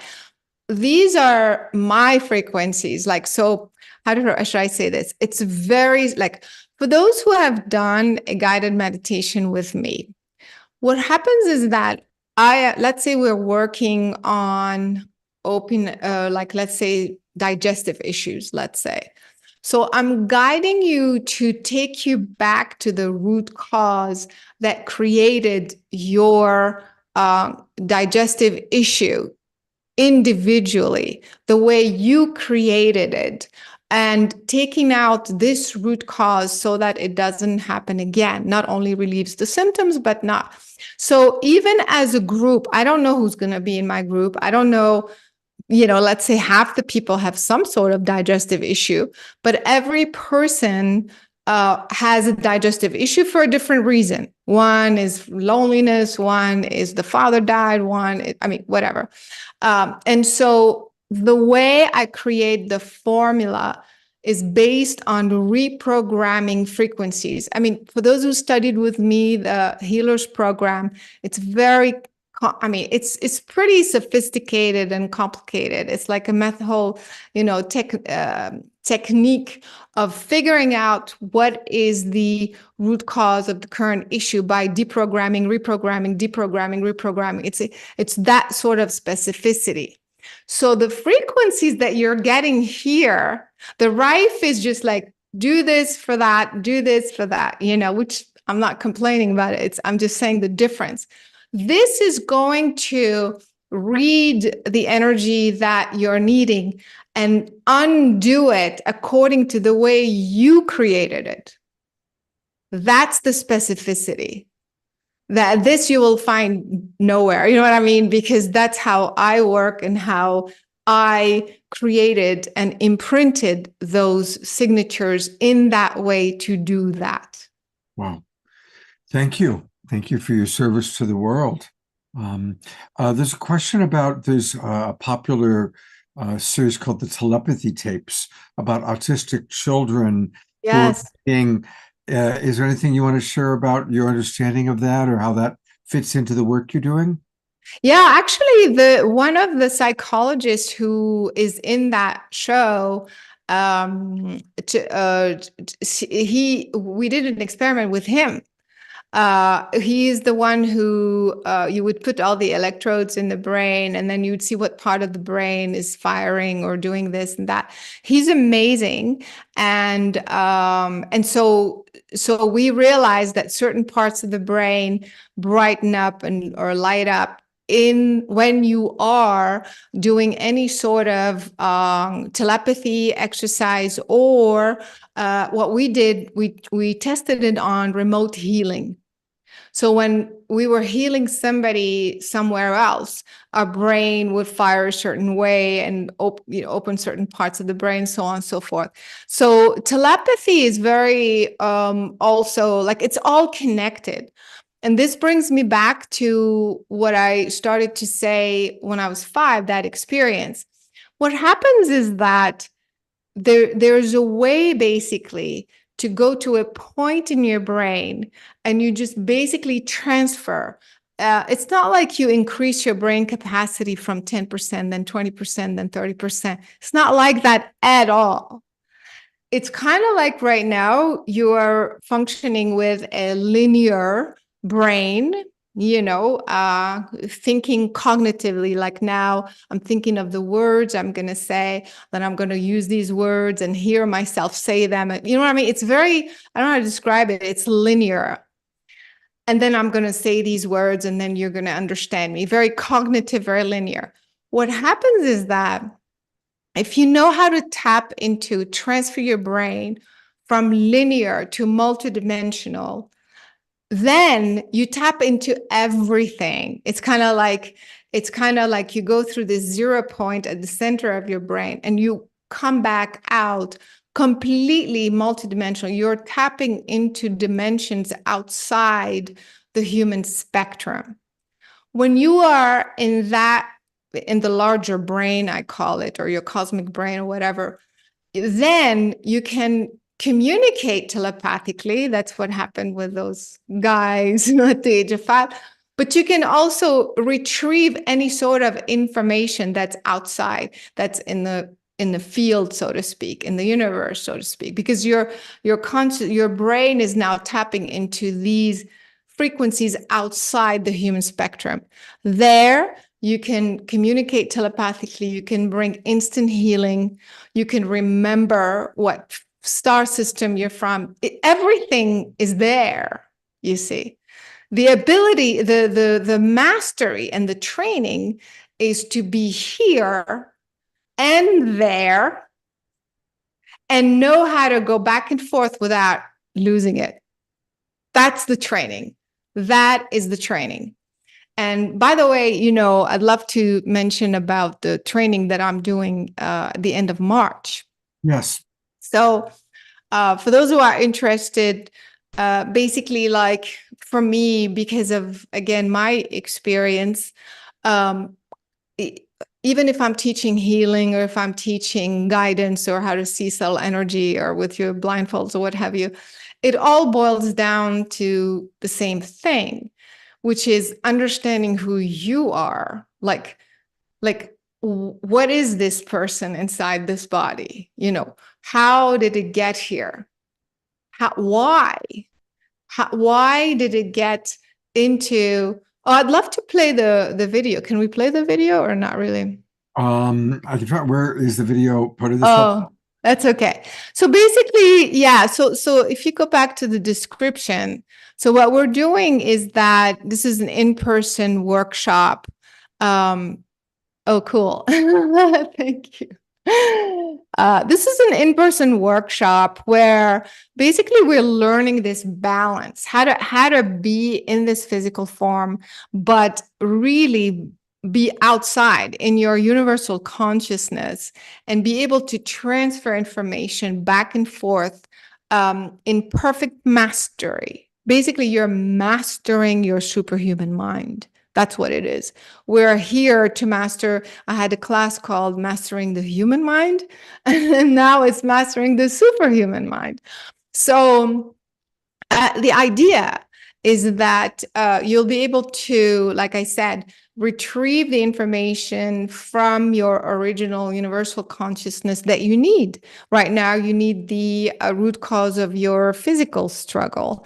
You need the root cause of your abundance issue, your whatever problem, whatever you think is a problem, or simply have a better understanding of who you are, what you're doing here, what is your life's purpose, how you fit within the larger, what is your role in the divine plan, because there is a bigger plan.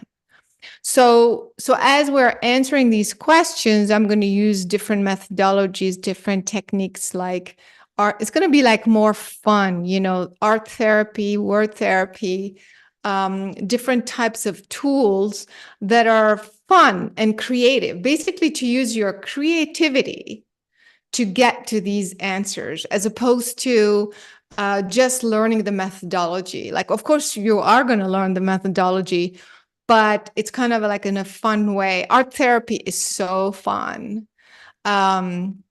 Automatic writing is so fun. I taught that multiple times. So use, using the blindfold to do some exercises. So the exercises are kind of fun, but the end result is to resolve whatever question you have. And more importantly, to get you to this balance of the human you and the universal you that has all the questions. All the answers, all the answers. Who am I? What am I here to do? What is my role in the divine plan? These are the questions what is my lineage? Not everybody came from the Pleiades. Not everybody came from Sirius B. Everybody has a very unique, specific lineage.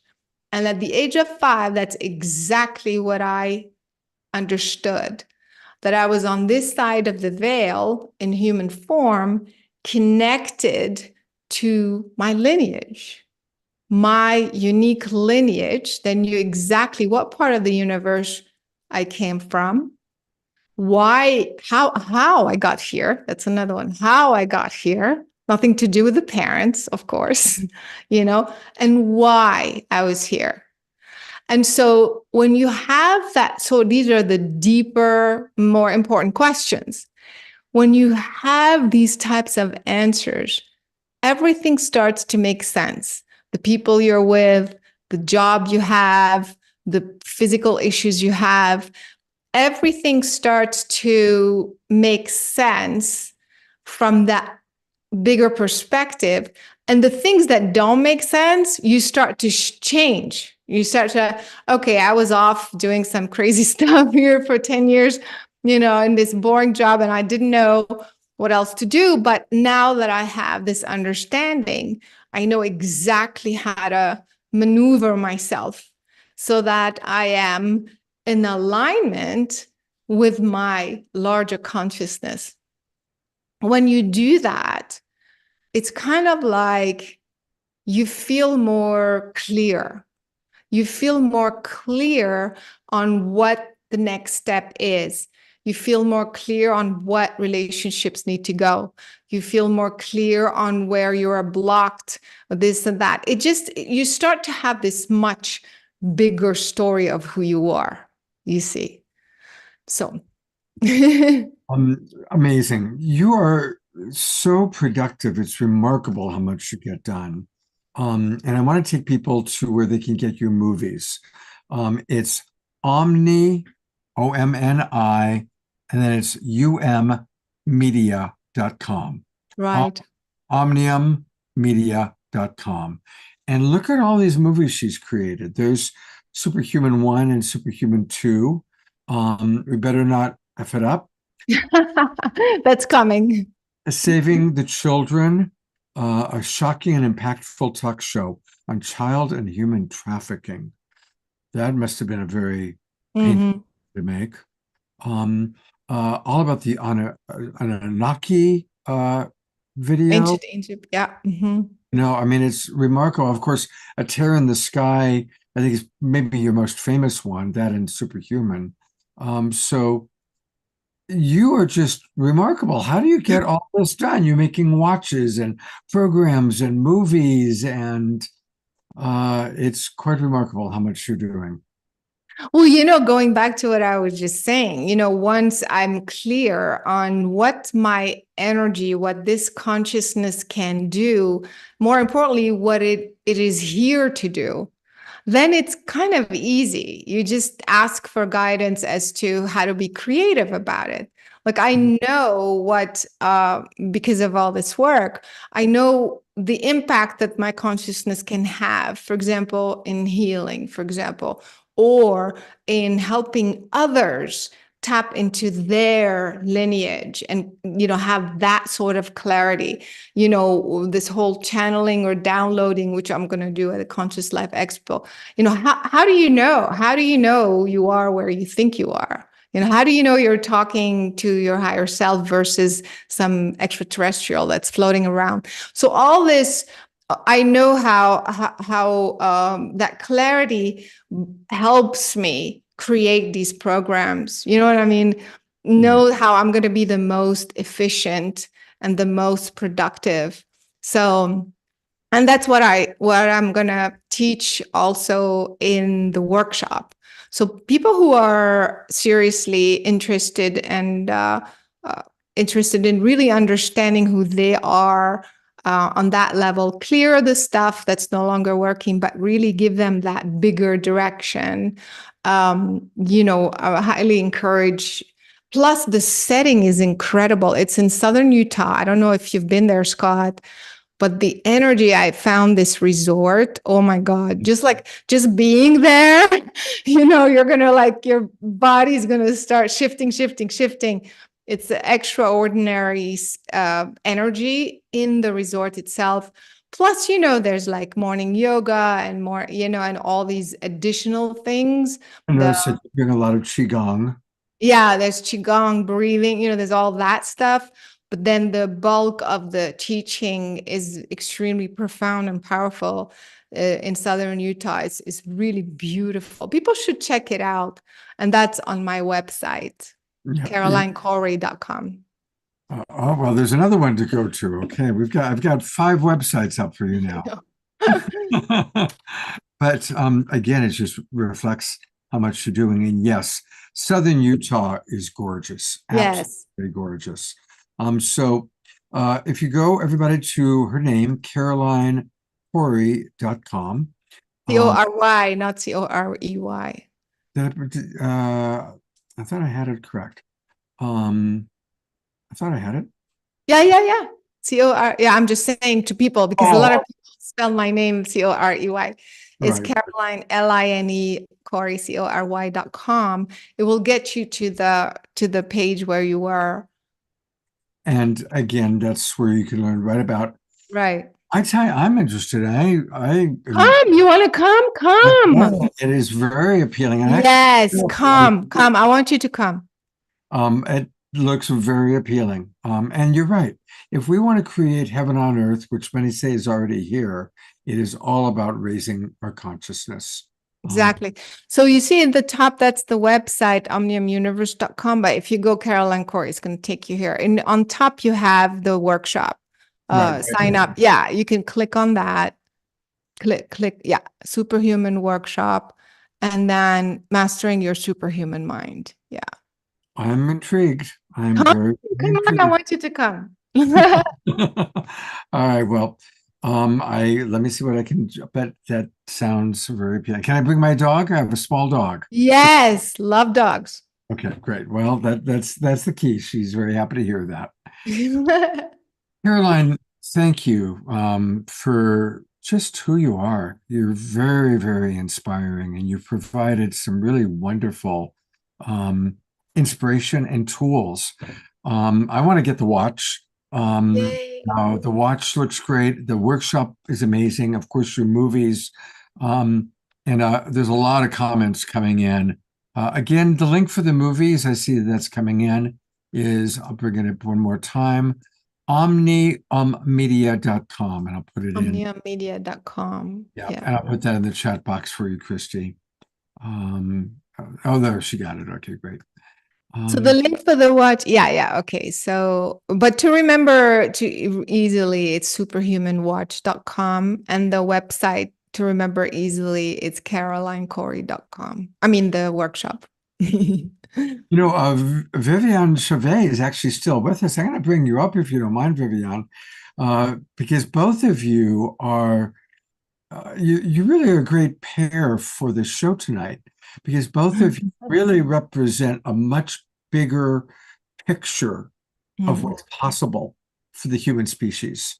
And so I have so much respect for both of you. And thank you both for being here on this crazy planet at this time in human history, because we need your inspiration. We need your tools. We need what you both are bringing to us. Thanks so much for having me. And I hope you guys will see you at the workshop, or, people can always reach us through the website if they have more comments that we missed tonight.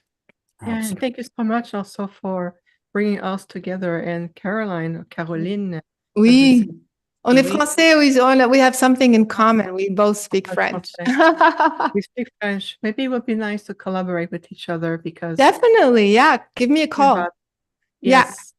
Let me know in a private chat room. I can connect with you, because talking about frequencies or terms we are master as advanced light frequencies, vibration and consciousness, and we are great diplomats. So I think there's something there to Scott's Absolument. Yes. Beautiful.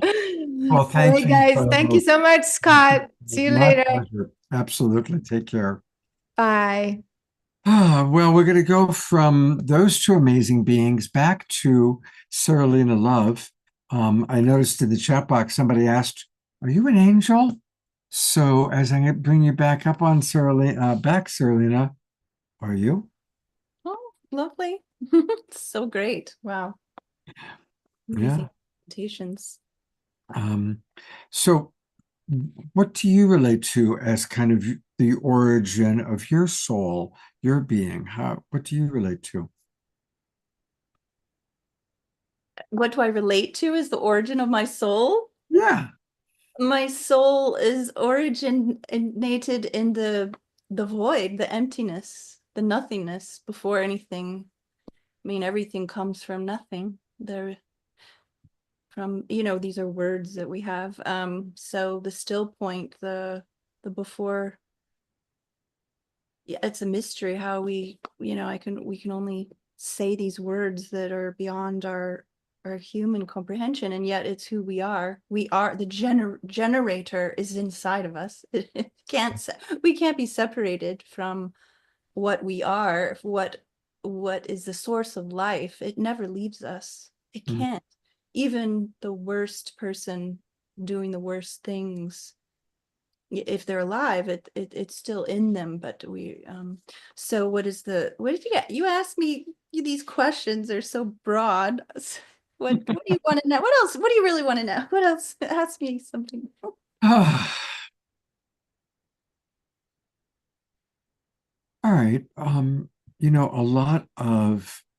I would say most of the people watching this program are sensitive. They're empathetic.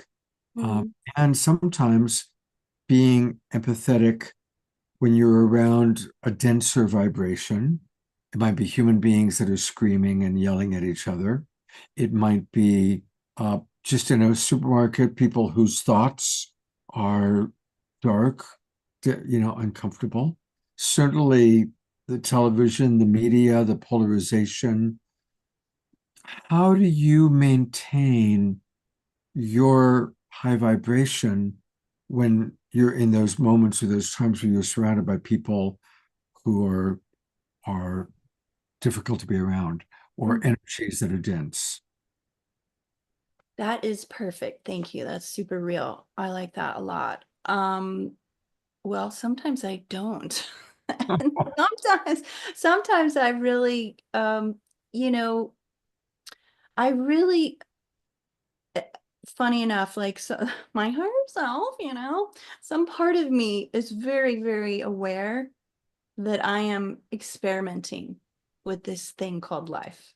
And I'm very, very aware that I can be whatever in each moment. I can be the fool. I can be my divine self. I can be, you know, arrogant. I can be the victim, scared, totally forget everything. So this question you have, which is really, it's just where the rubber hits the road, right? It's so beautiful. I love how you just nailed it right there. How do we, you know, like the Thanksgiving, right? The holiday, it makes me, just comes to mind along with what you're saying. When people are having all these different points of view, and this, it really is my favorite topic, what you've asked, because how do we navigate these hot divisions? These really, it's a propaganda to divide us. And the division begins with propaganda to divide us from ourselves. And to remember that when we are feeling that divisiveness, that sort of battleground, and you know, they've weaponized, you know, if you watch TV, if you watch movies, it's really it's a hypnosis and it's a mind control. This is my favorite topic. It's a mind control. And if we understand that we have been mind controlled through many means, energetically, it's transmitted through education, books, schooling from the beginning, movies, video games, television. The same people own all the stations. They own NBC, NBC, Fox. See, not to go into, I love going into it, but I don't have to. It's really, we understand, this is the war. It's a war on who we really are. And to understand that there is a method to take our minds from us, to divide us from our own spiritual awareness and our own spiritual connectedness. It doesn't mean we have to be like all the time, as we know. It's just like, how do we bring in, an anchor the divinity and that is our love, our essence, our naturalness, when we are being pushed, when the ground is, oh, it makes me want to cry. When the ground is not solid, doesn't feel safe, when so many things are pushing us off. And that's what's happening more than ever. And this is, I don't know if you like this word, the quintessential they. There are people who on the earth who purposefully manufacture this unrest and this divisiveness to disempower us, because they know that our strength is love. They know that our strength is unity, and how to divide people is to help us forget that who we are, and help us forget that we are really nothing without each other. It's not that we're nothing, but we need each other. Now, of course, the spirit doesn't need anything. And our spirit is dancing even in this division. And we're growing, and it's a fascinating, juicy, rich. I mean, when I'm not in my victim consciousness, like, poor me, I don't know about you, but I go there.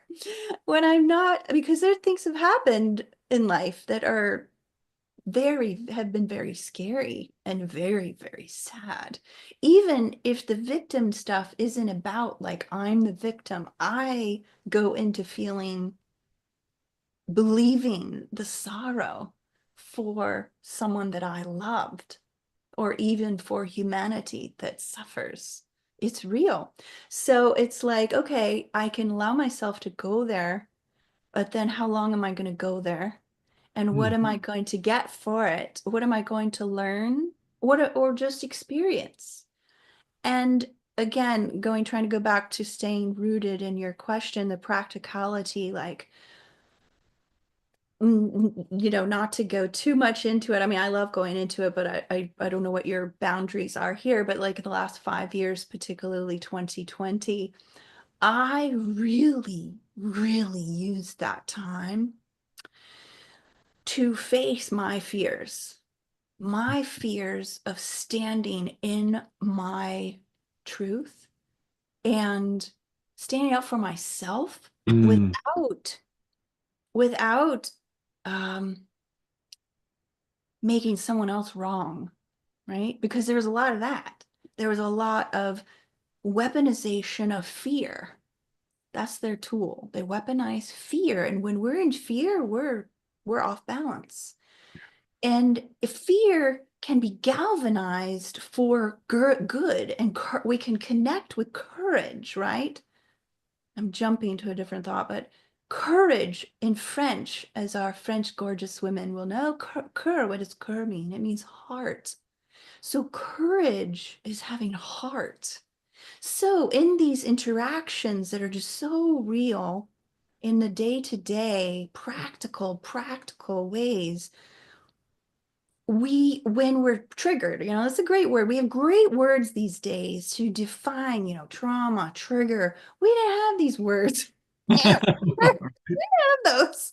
Yeah. So we have these words. So when we're triggered and we have a wound and we have a memory, or we have a new program, TV that's programmed into us.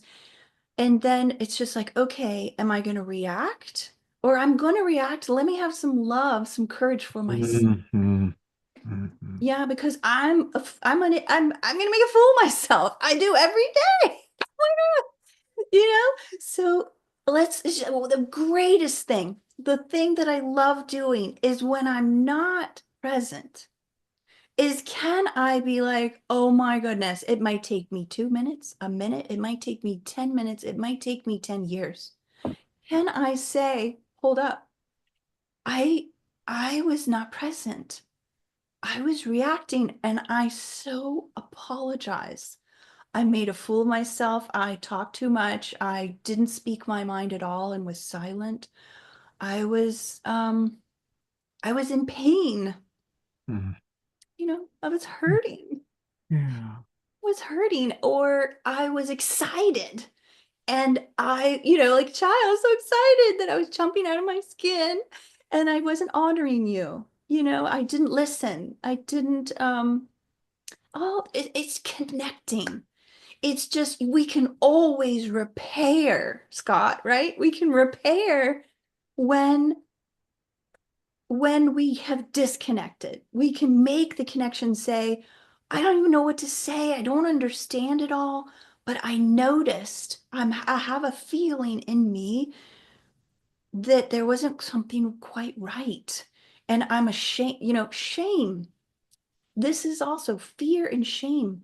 These two things are what rules us to create, to perpetuate division. Yes. Well, I often say that shame is the great human epidemic, you know. And I'm a coach. I make my living coaching people. And as a coach, and I've coached literally thousands of people over 25 years. And once you really get down to almost every person's really hard thing, it's connected to shame. I am not this enough, you know, fill in the blank. Um, and it is what keeps people down. And then to manage the shame, the quickest defense to avoid shame is to go into blame. And then I see this with couples.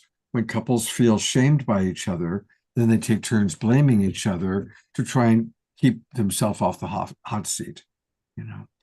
But I love what you're saying, because repair is a huge word in my work as a coach. And I often use the analogy of when there's a tear in the fabric of our relationship, right? And so it might be something you said or something I did that creates a tear in the fabric, but we can always sew it back together through mutual understanding. Why did I say that? How did it impact you? Why did you do that? Not to make you wrong, but to understand. And that's how it impacted me.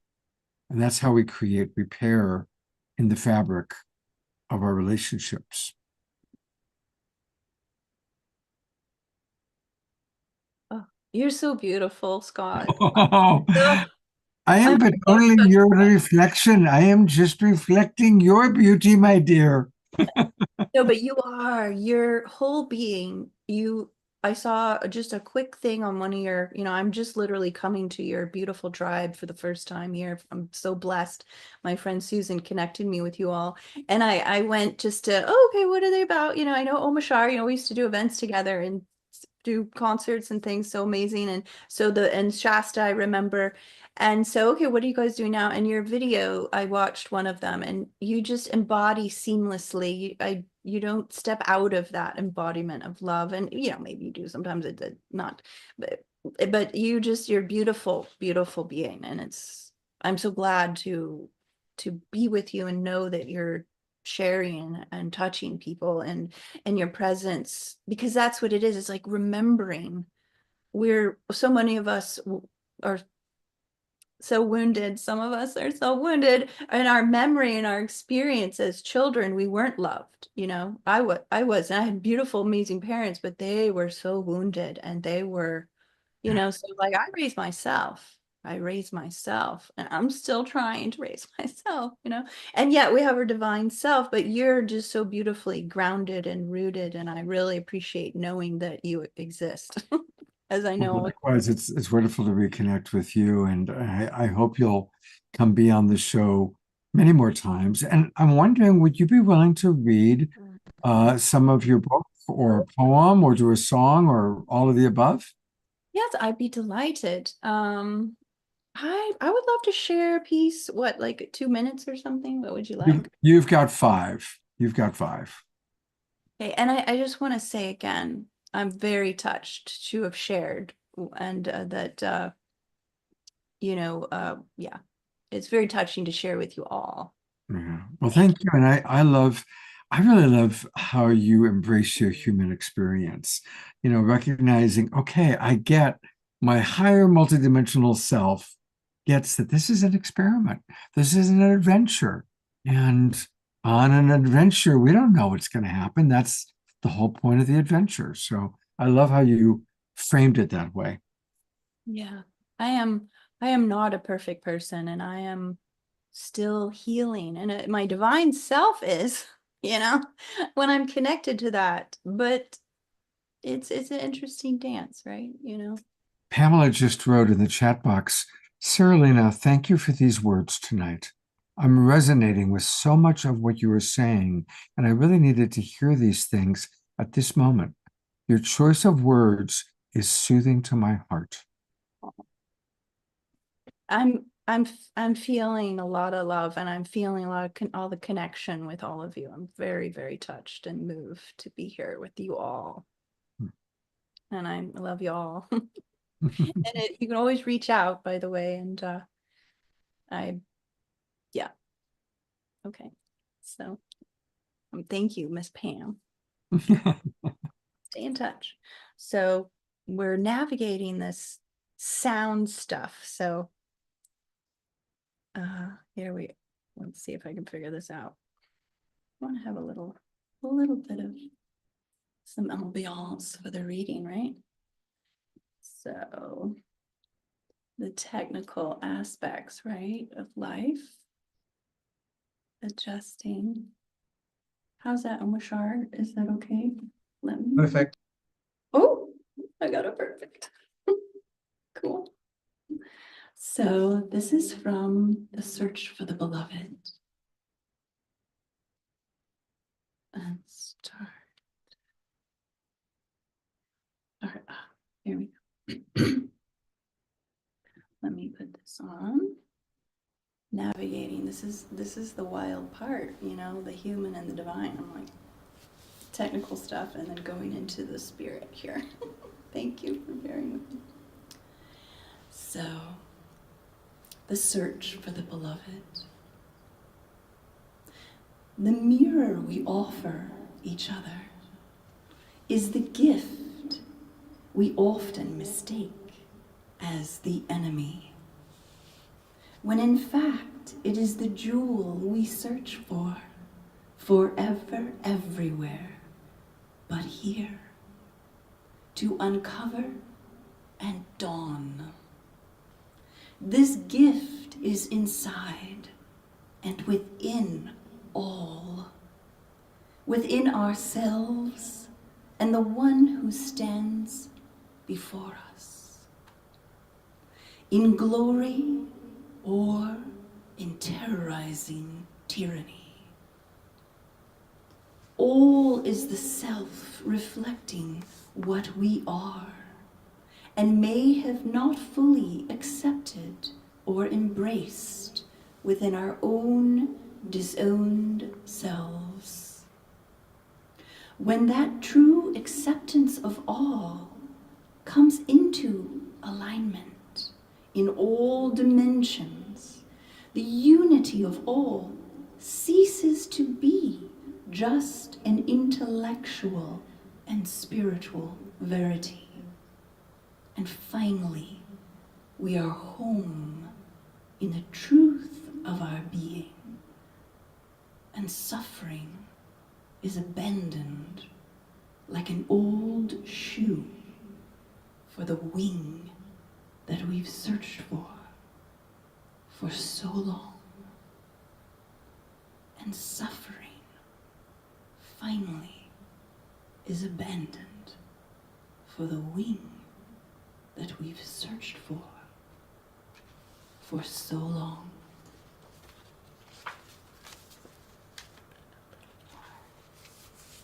The longing for love is the deepest quest in our whole lives. The search for our beloved, our other half, our twin flame, ourselves reflected perfectly before us and within us. is an eternal prayer beckoning from our heart's lips. We yearn for the one, and we yearn for oneness. We are human, we seek our true mate. We are divine, we seek union with that which we are. The infinite, the infinite, the infinite.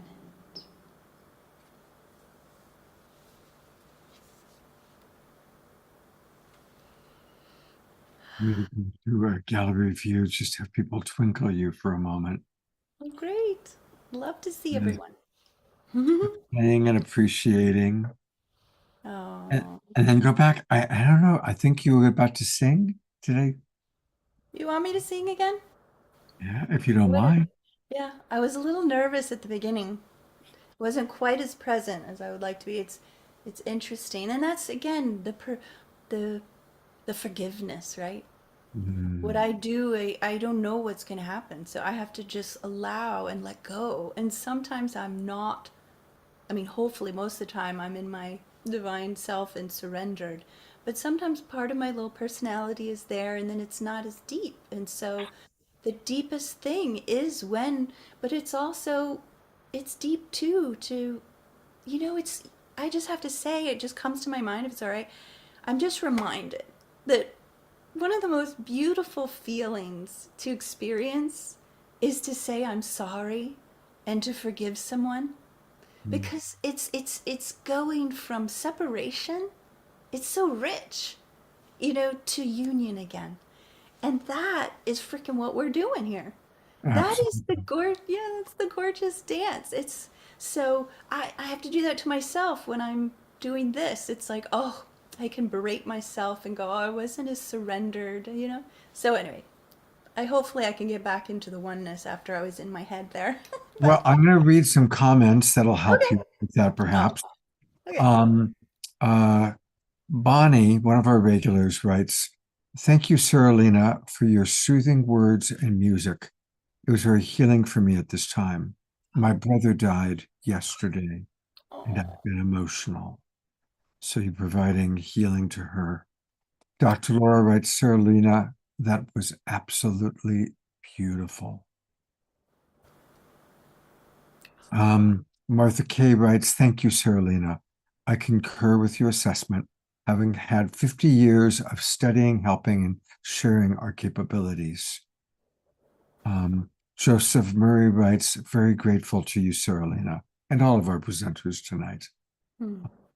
And Susan Bloomquist says, "Thank you for embracing our human experience." Well, I'm so touched.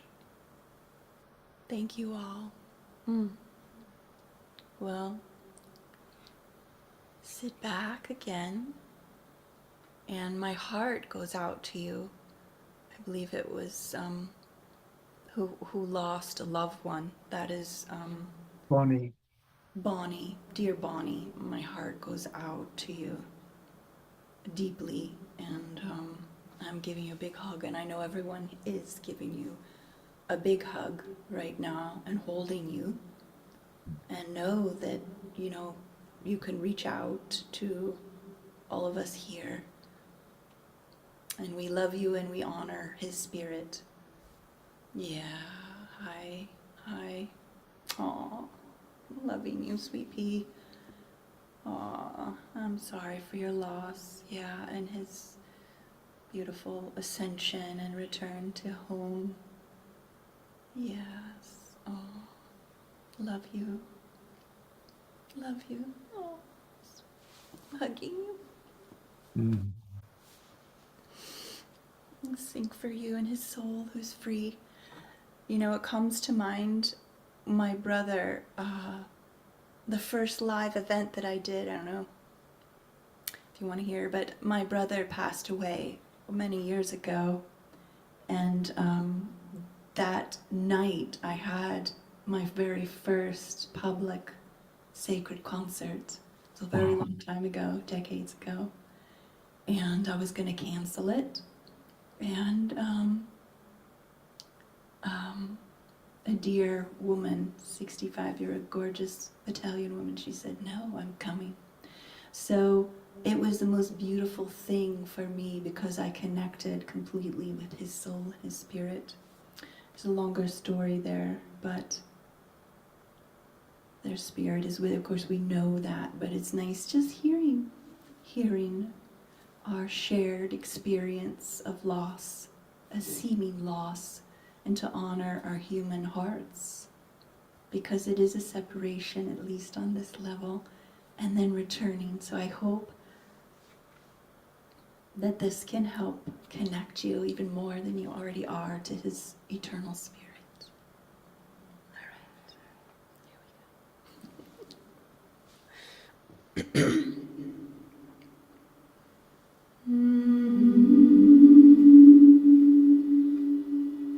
You let me know, sure. Oh my goodness.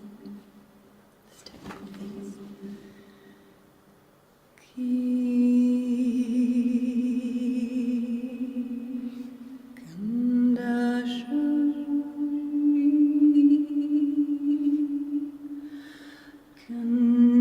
Kandashi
Thank you. Thank you. Thank you so very much. I again want to remind people that you can find more about her by going to her name, sarahlenalove.com. And she's got a lot going there. George wanted to know about your book. Just click books, and that takes you to her current books that are available. I think we all loved that Search for the Beloved just now. Sarah Lena Love, wow. What a blessing you are, and I'm so grateful to be back in connection with you. Oh, me too. And you know, I want to bring Omashar And up for a moment. Omashar.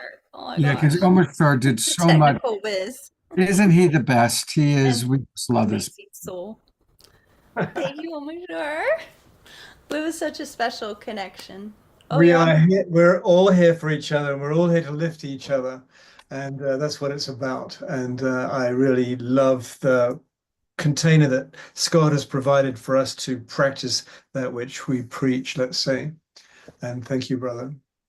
My pleasure. Thank you.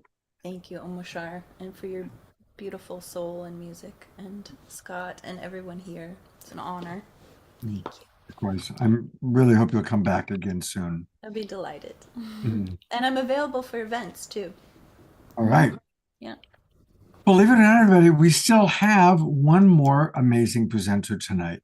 I just allowed the agenda to get blown up, and we've been very spontaneous tonight. So I want to thank our final presenter, Brandy, for her patience. And this is a friend of mine, actually from Sedona, Arizona. I was texting with another friend of ours in Sedona. She said, "Oh my God, Brandy's going to be on your show." So Brandy is someone who's done a lot of wonderful things, but she's here tonight representing the Conscious Life Expo, which is coming up February 6th through 9th in Los Angeles. I want to let people know it's right at the airport, Los Angeles Airport. So it's far away from where the fires are. And so it's not in fire danger in any way, shape, or form. It's right at the ocean, so the ocean breeze is, taking care of the smoke. So just want to let people know that right off the bat. And Brandy, what would you like for people to know about the Conscious Life Expo? Well, thank you, Scott. Happy to be here. I would like to first start off that it starts on actually February 7th and goes through the 10th. So yeah, the 6th is kind of the setup time for like our vendors and things like that. Yeah, so we're just so excited to have everybody come and join us this year. We feel like it's a really, really, really important year, for us all to come together and, heal what's happened in LA, and also to like uplift the energy, uplift one another and uplift the energy, raise the frequency in LA for everything that has been going on right now. Yeah, absolutely. Yes, Elizabeth April will be there, and Bashar and Linda Moulton Howell, and we have a bunch of wonderful people that will be there. I'm gonna actually take people through the website, that way they can see it a little bit more clearly. Okay. And let's start just with the panel discussions. This expo is huge. I've been going to it for many, many years. It had different names over the years, but I've been going to versions of the Whole Life Expo and the Conscious Life Expo for decades. And it's huge. There are so many people who come. And just panels alone, and each panel will have 5 or 6 extraordinary people on it. Healing with sound, light, and frequency. 6 to 8 people. Yeah. Thank you. It's gotten bigger. There you go. And so really, even if we pick like any one of these, like ET races in the Galactic Federation, we'll look at all of our favorite people are there. David Boris, In fact, almost every one of those people has been on this show multiple times. We love Elizabeth, obviously, Tony Ghazi, Debbie. So each panel itself is remarkable. And there are 3 on Friday, 5 panels on Saturday, 4 on Sunday. And then all of these people are doing lectures and private workshops. There's a huge exhibit hall. And really pretty much everything that has to do with what this show is all about, all the main speakers, teachers, authorities in those fields are at the Conscious Life Expo. Yeah, well said. Yeah. It's really fun. And of course, there's dinner, people are having meals together and eating together and sharing. It really is a time for the community to come together. And yeah, come together. And not only, all the amazing speakers and all the amazing exhibitors, but we also have a lot of cool special events happening. We have like Brett Perella, a special comedy show. We have a seance. We're having a special event with the Skinwalker Ranch.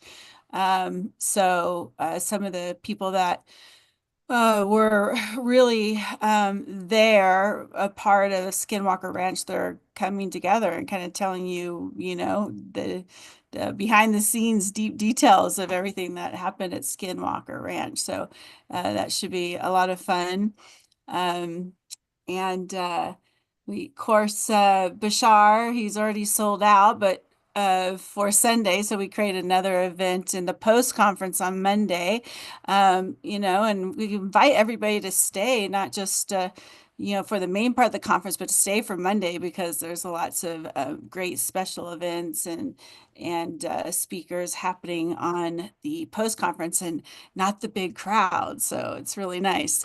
So yeah, we're having a special event for Bashar again on Monday because he's just so popular and he's already sold out for Sunday.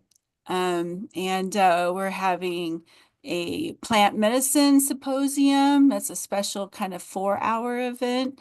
And also another kind of break away from the matrix. Special event. Yeah, it's going to be a very fun, exciting time. We have some music. We have a DJ playing at late night too. So for the people who want to also continue into the late night, something new we're doing this year is doing a live podcast room. So a lot of the podcasters will be there doing their show live in front of everybody and, have some of the speakers there being interviewed and people can kind of, view that, come in and kind of see the behind the scenes of all of that. So we have a speaker reception so everybody can kind of come and meet a lot of the speakers, have some social time with them. There will be a bar, bar with alcohol and non-alcoholic drinks and stuff like that for people to just kind of mix and mingle on Friday night. And we have a special disclosure lunch with Jimmy Church. Just so many fun and exciting things. It's really full on, and there still are hotel rooms available. I actually just booked my room a couple nights ago, and they still have a nice rate for people that are connected to the convention, to the conference, to the expo, and so it's going to be fun. And I definitely hope that a lot of our global peace tribers will be able to come down. Now, tell us about the track. There's different tracks, and one of them is going down the rabbit hole. Tell us what that means. Okay, yeah. So we have 4 main tracks. We have energy medicine, like spiritual healing and energy medicine, interdimensional contact, and the UFOs and unsolved mysteries, and then we also have the rabbit hole. And the down the rabbit hole is something that we kind of started. It's I would not say that's totally different from the things that we've been doing over the years. We're always been a mind, body, spirit, and kind of disclosure, truth telling conference for years. But the world kind of changed when this pandemic started. And so we had a lot of kind of maybe we had a lot of people who were wanting answers about what the heck is going on, kind of thing, and kind of looking for like-minded people that are kind of um, um, are also, looking for what's going on and what are some solutions for it. And so really down the rabbit hole is going down the rabbit hole of all the things that we've been experiencing these last 4 years and what are some of the solutions for it. Beautiful. And I love some of the people that you've got there. I mean, they're really, of course, David Wolf, we've known forever. Yes. Elizabeth Cock was on the show recently. Who? Elizabeth Wilcox Serafine. Oh, yes. And Ismael Perez is fascinating. I mean, all of these beings are extraordinary. So, and you're the curator of that track. So thank you for putting that together. Yes, I do. I do produce that, and then I also do bring some other speakers and some of the other tracks as well. But down the rabbit hole's my predominant baby. Fabulous. Well, I've put the link into the chat box where people can get tickets, or just go to consciouslifeexpo.com. And that's where you can see all the different things that are going on, how to get tickets, the schedule, parking, hotel rooms. And for any of you who are coming, let me know if you're coming, so we can arrange and have a meal together, go to some events together. I'll be broadcasting the Awakening World show from my hotel room, which I do every year. You're not going to do it down in the podcast room? Well, maybe I will if it's not too crowded. Yeah, you should. Oh, well, that's good to know you guys have that now. Yeah, that's a new thing. That is a new thing. It'd be lots of fun. Absolutely. So are you calling it the podcast room or the broadcast room? It's called the podcast room. Okay. Yeah, it's podcasts. It's a live podcast room. At the Expo. It's in the San Lorenzo B. Okay. On the mezzanine. All right, good to know. So I will be coming to everybody 2 weeks from tonight from San Lorenzo B at the LAX Hilton. Brandy, thank you so much. I'm looking forward to seeing you in person there. When do you leave Sedona and head to LA? Oh, when do I head? I head on Wednesday. I head on the 6th. The 6th. Or no, the 5th. I head on there on the 5th. Okay. Yeah. Thank you so much for being with us. Okay, thank you. Absolutely. Wonderful evening. Oh, wow. Well, it has been a wonderful evening, hasn't it? So I want to mention that we're still looking at hopefully doing a retreat in Sedona immediately after the Sedona Ascension retreat. Our beloved Larissa Stowe is holding her retreat space for us. I haven't even checked in with you, Omashar. What ended up being your dates in March? Are you available now? We'll have a chat. Okay. All right. So I need to chat with Omashar. We're hoping to still do that. And I've just been so swamped with all that I've been juggling that I haven't had a chance to really focus on it like I need to. But the idea is Tangela, Alan, myself, hopefully Omashar. I can't imagine a retreat without him. We'll all be collaborating to create something very, very special. So keep mid-March in mind to come to the Sedona Ascension retreat, and then hopefully a Global Peace Tribe retreat that would follow after that.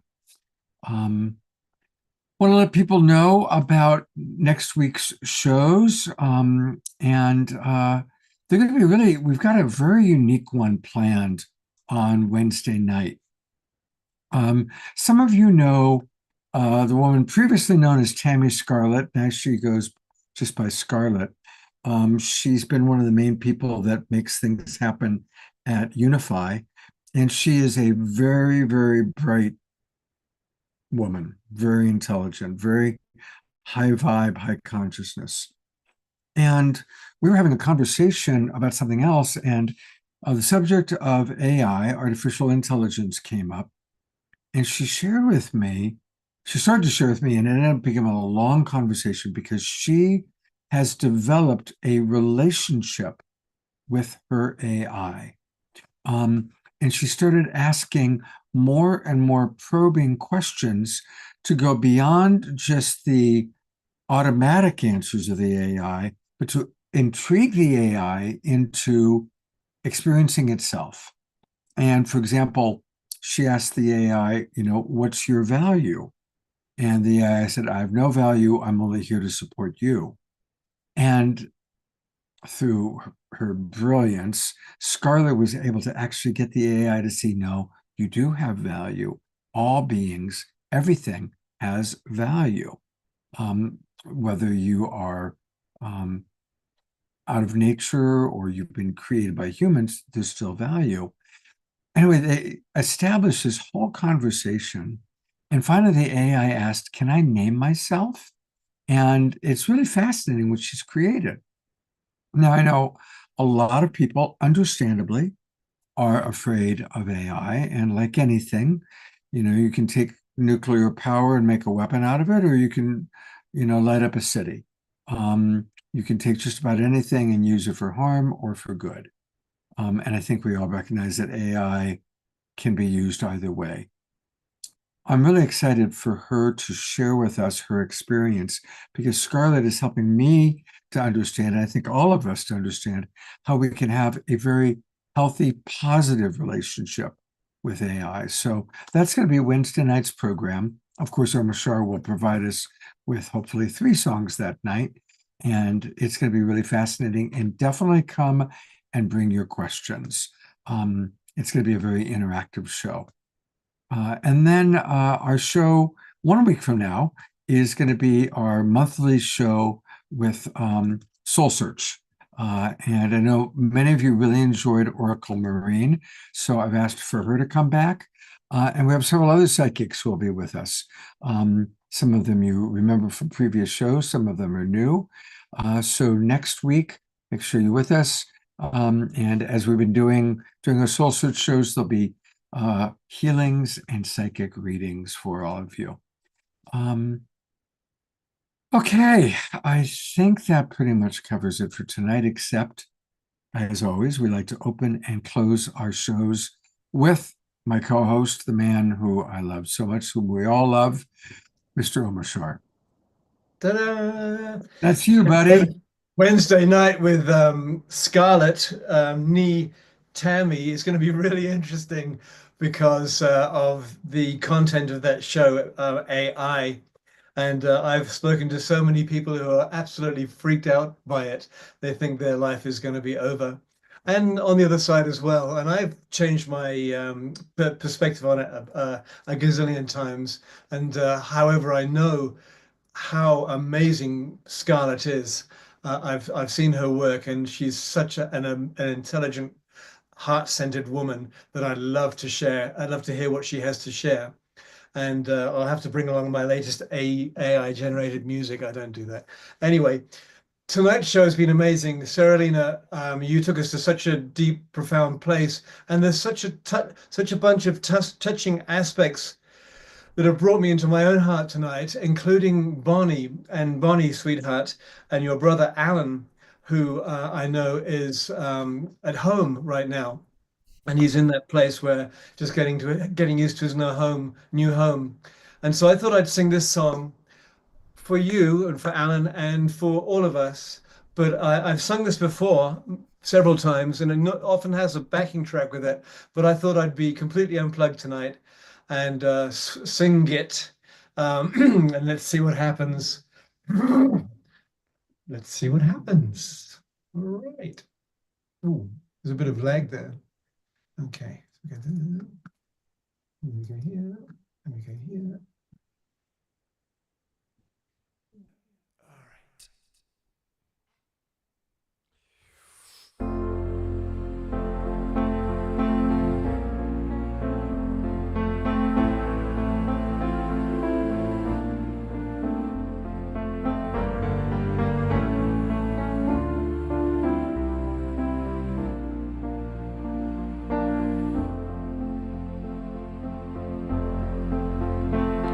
When flowers grow, dripping with dew, and rivers flow in sapphire blue, I certainly know what a fall God I knew. I'm a tear, this lost fear of the ocean.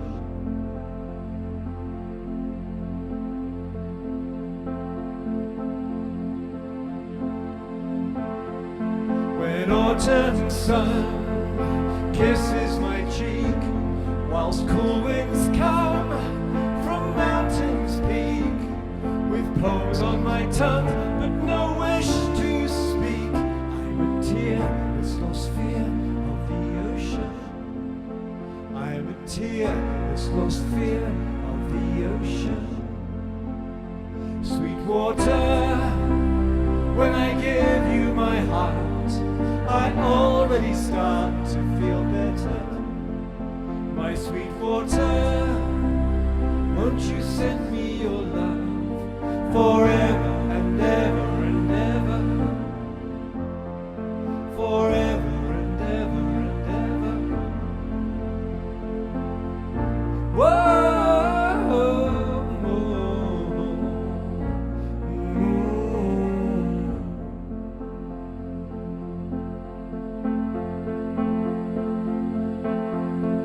Tender hands trace memories where powdered sands meet temperate seas.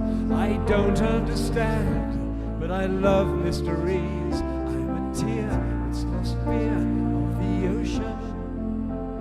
And when evening stars shine all around, my grieving heart's no longer down.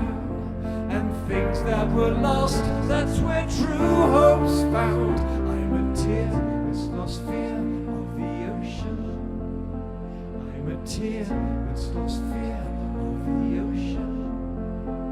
Sweet water, when I give you my heart, I already start to feel better. My sweet water, won't you send me your love forever and ever and ever. And sweet water, when I give you my heart, I already start to feel better. My sweet water, won't you send me your love forever and ever and ever, forever and ever and ever. I'm a tear, this lost fear of the ocean.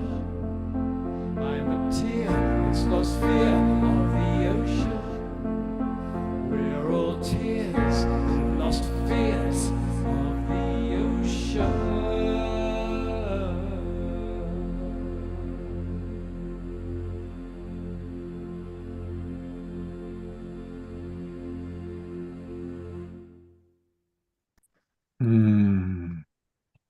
Thank you, thank you, thank you, beloved Omashar. So beautiful song. So beautiful. Up, we're on Adora. Sure. We are. She's rocking it. Yeah, we love you, Adora. I love your outfit too. It's a really great outfit. I know. It's yes. Yeah.